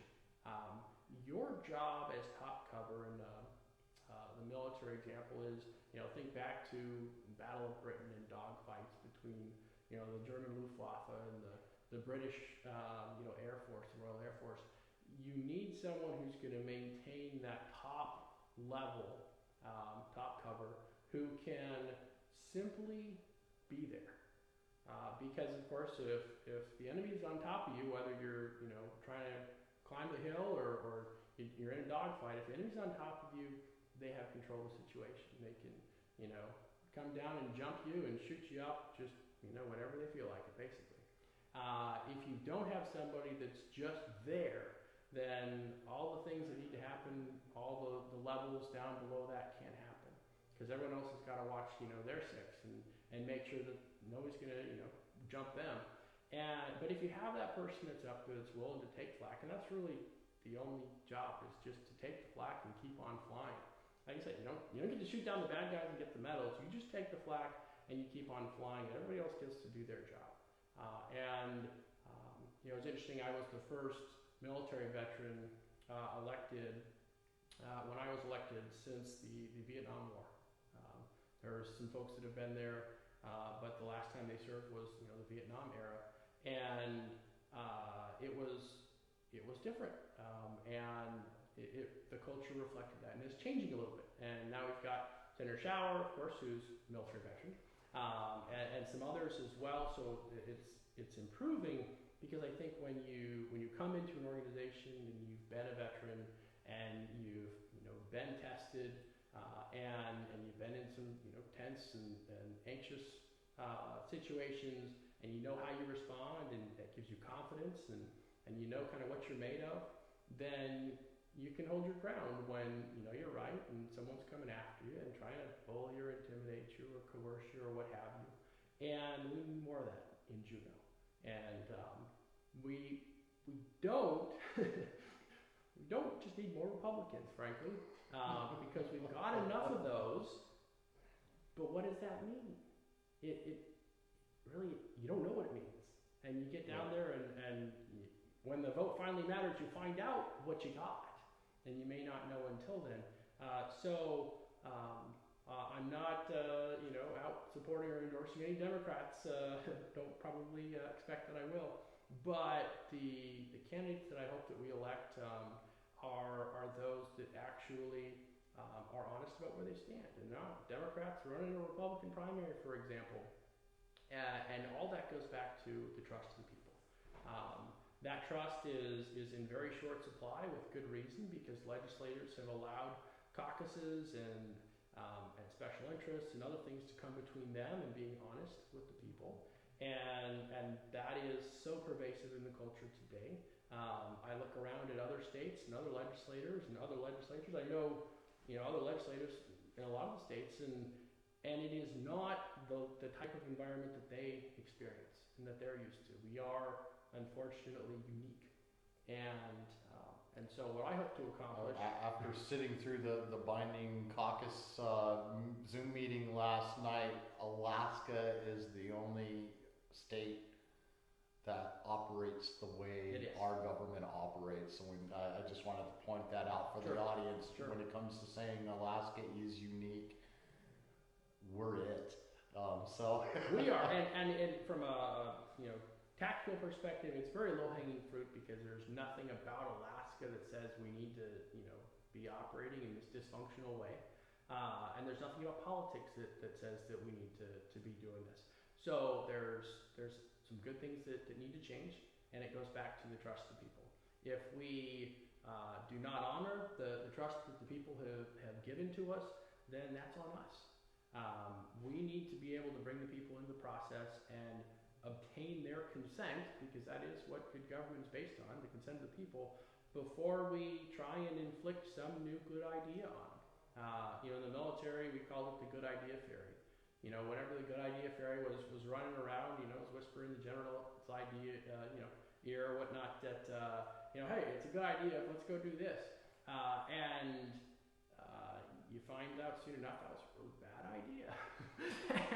and now everybody's stuck with it. And if you listen to the people and bring them into the conversation, you have a chance of making some headway on these really big problems. And if it's just me and you and a couple other guys, in some room in Juneau, and we're cooking up the solution, and then we, unveil it on the people, if we haven't got their consent, doesn't matter if it is a good idea. Let's just say maybe, stopping the PFD is a really good idea. Even if it's a really good idea, to try and do that without the people's consent is going to end very, very badly. And that's the same with, most of the other policy decisions that we get. The people of Alaska have enough wits about them to be able to see, hey, here's the math, we can't be spending this much, here's what, Alaska's going to look like 10 years from now, and they're not being brought into that conversation. They're being distracted by, let's just focus on this election, let's just, elect more Republicans or whatever it is, and that is too short-sighted of a perspective for us to be successful in doing battle against the interests of Juneau, because they're really powerful and they're really strong, and they'll go after you, and they don't hesitate to, even support Republicans when they're Democrats, and do just really bizarre things like that because they can, and they, believe they can get away with it, and they will continue doing so until good men and women say enough's enough. And we need to do that as voters. We need to do that as citizens. Some of us need to do that as legislators. So that's why I'm running. Any parting words? No, I think that's enough for now. I'm sure there's always more questions, and I'll do what I can to. If you have further questions, shoot them to me. We can talk about those too. But yeah, I do have a couple of more questions, sure. But we're going to reserve those. I'll be honest with you. I would like to do that on a later date. Okay. Again, I would love to have you in the future. I'd love to sit down with you again, have another one-on-one, discussing the issues, talking to the public, letting them have a chance to be able to watch this over and over and over again. It's something that is definitely missing here in this state, something that I wish that, the whole reason why I got into doing what I do in the first place is to expose and show people what you don't get to see. I'm not a 30-second soundbite person. I don't like that soundbite. It always drove me nuts, because then when I go and look at the full story, that soundbite doesn't match what was in play and what happened. And I appreciate your time today. It was phenomenal to be able to sit here and do this. And I do wish you all the best of luck here coming up here in August. It's going to be an interesting primary. So many different candidates that are running throughout the entire state right now. It's phenomenal. Huge turnout. I'm excited to see, because I know a lot of the people that we want to call the swamp have competition this year, and the competition is fierce, and a lot of good candidates are coming forward to change that. And as a parting word to my audience out there, Facebook squeals on you if you don't share, so don't forget to share. And to take on the mainstream media out there, I would love to say that this is a labor of love that I can afford to do on my own anymore. It has grown beyond me. It has turned into a full-time job. I am spending more time on this than I do running my own company. And I need your help. I really do need your help. So don't hesitate. Donate. $5, $10, become a monthly subscriber. Every little bit helps, every little bit counts. I'll keep improving the content and the stuff that I'm bringing to you material-wise. the materials that we're using to actually bring it to you, like the microphone. And we use that contribution to take on mainstream media and show you what our legislators in Juneau don't want you to know. Thank you all for tuning in. You guys have a great night. Yeah, well, thanks for your time and working with all the candidates. And thanks to all of you for watching. If you made it through to the end this far, wow, it's a long time. So really appreciate that. And like and share. Thank you, David. Yeah.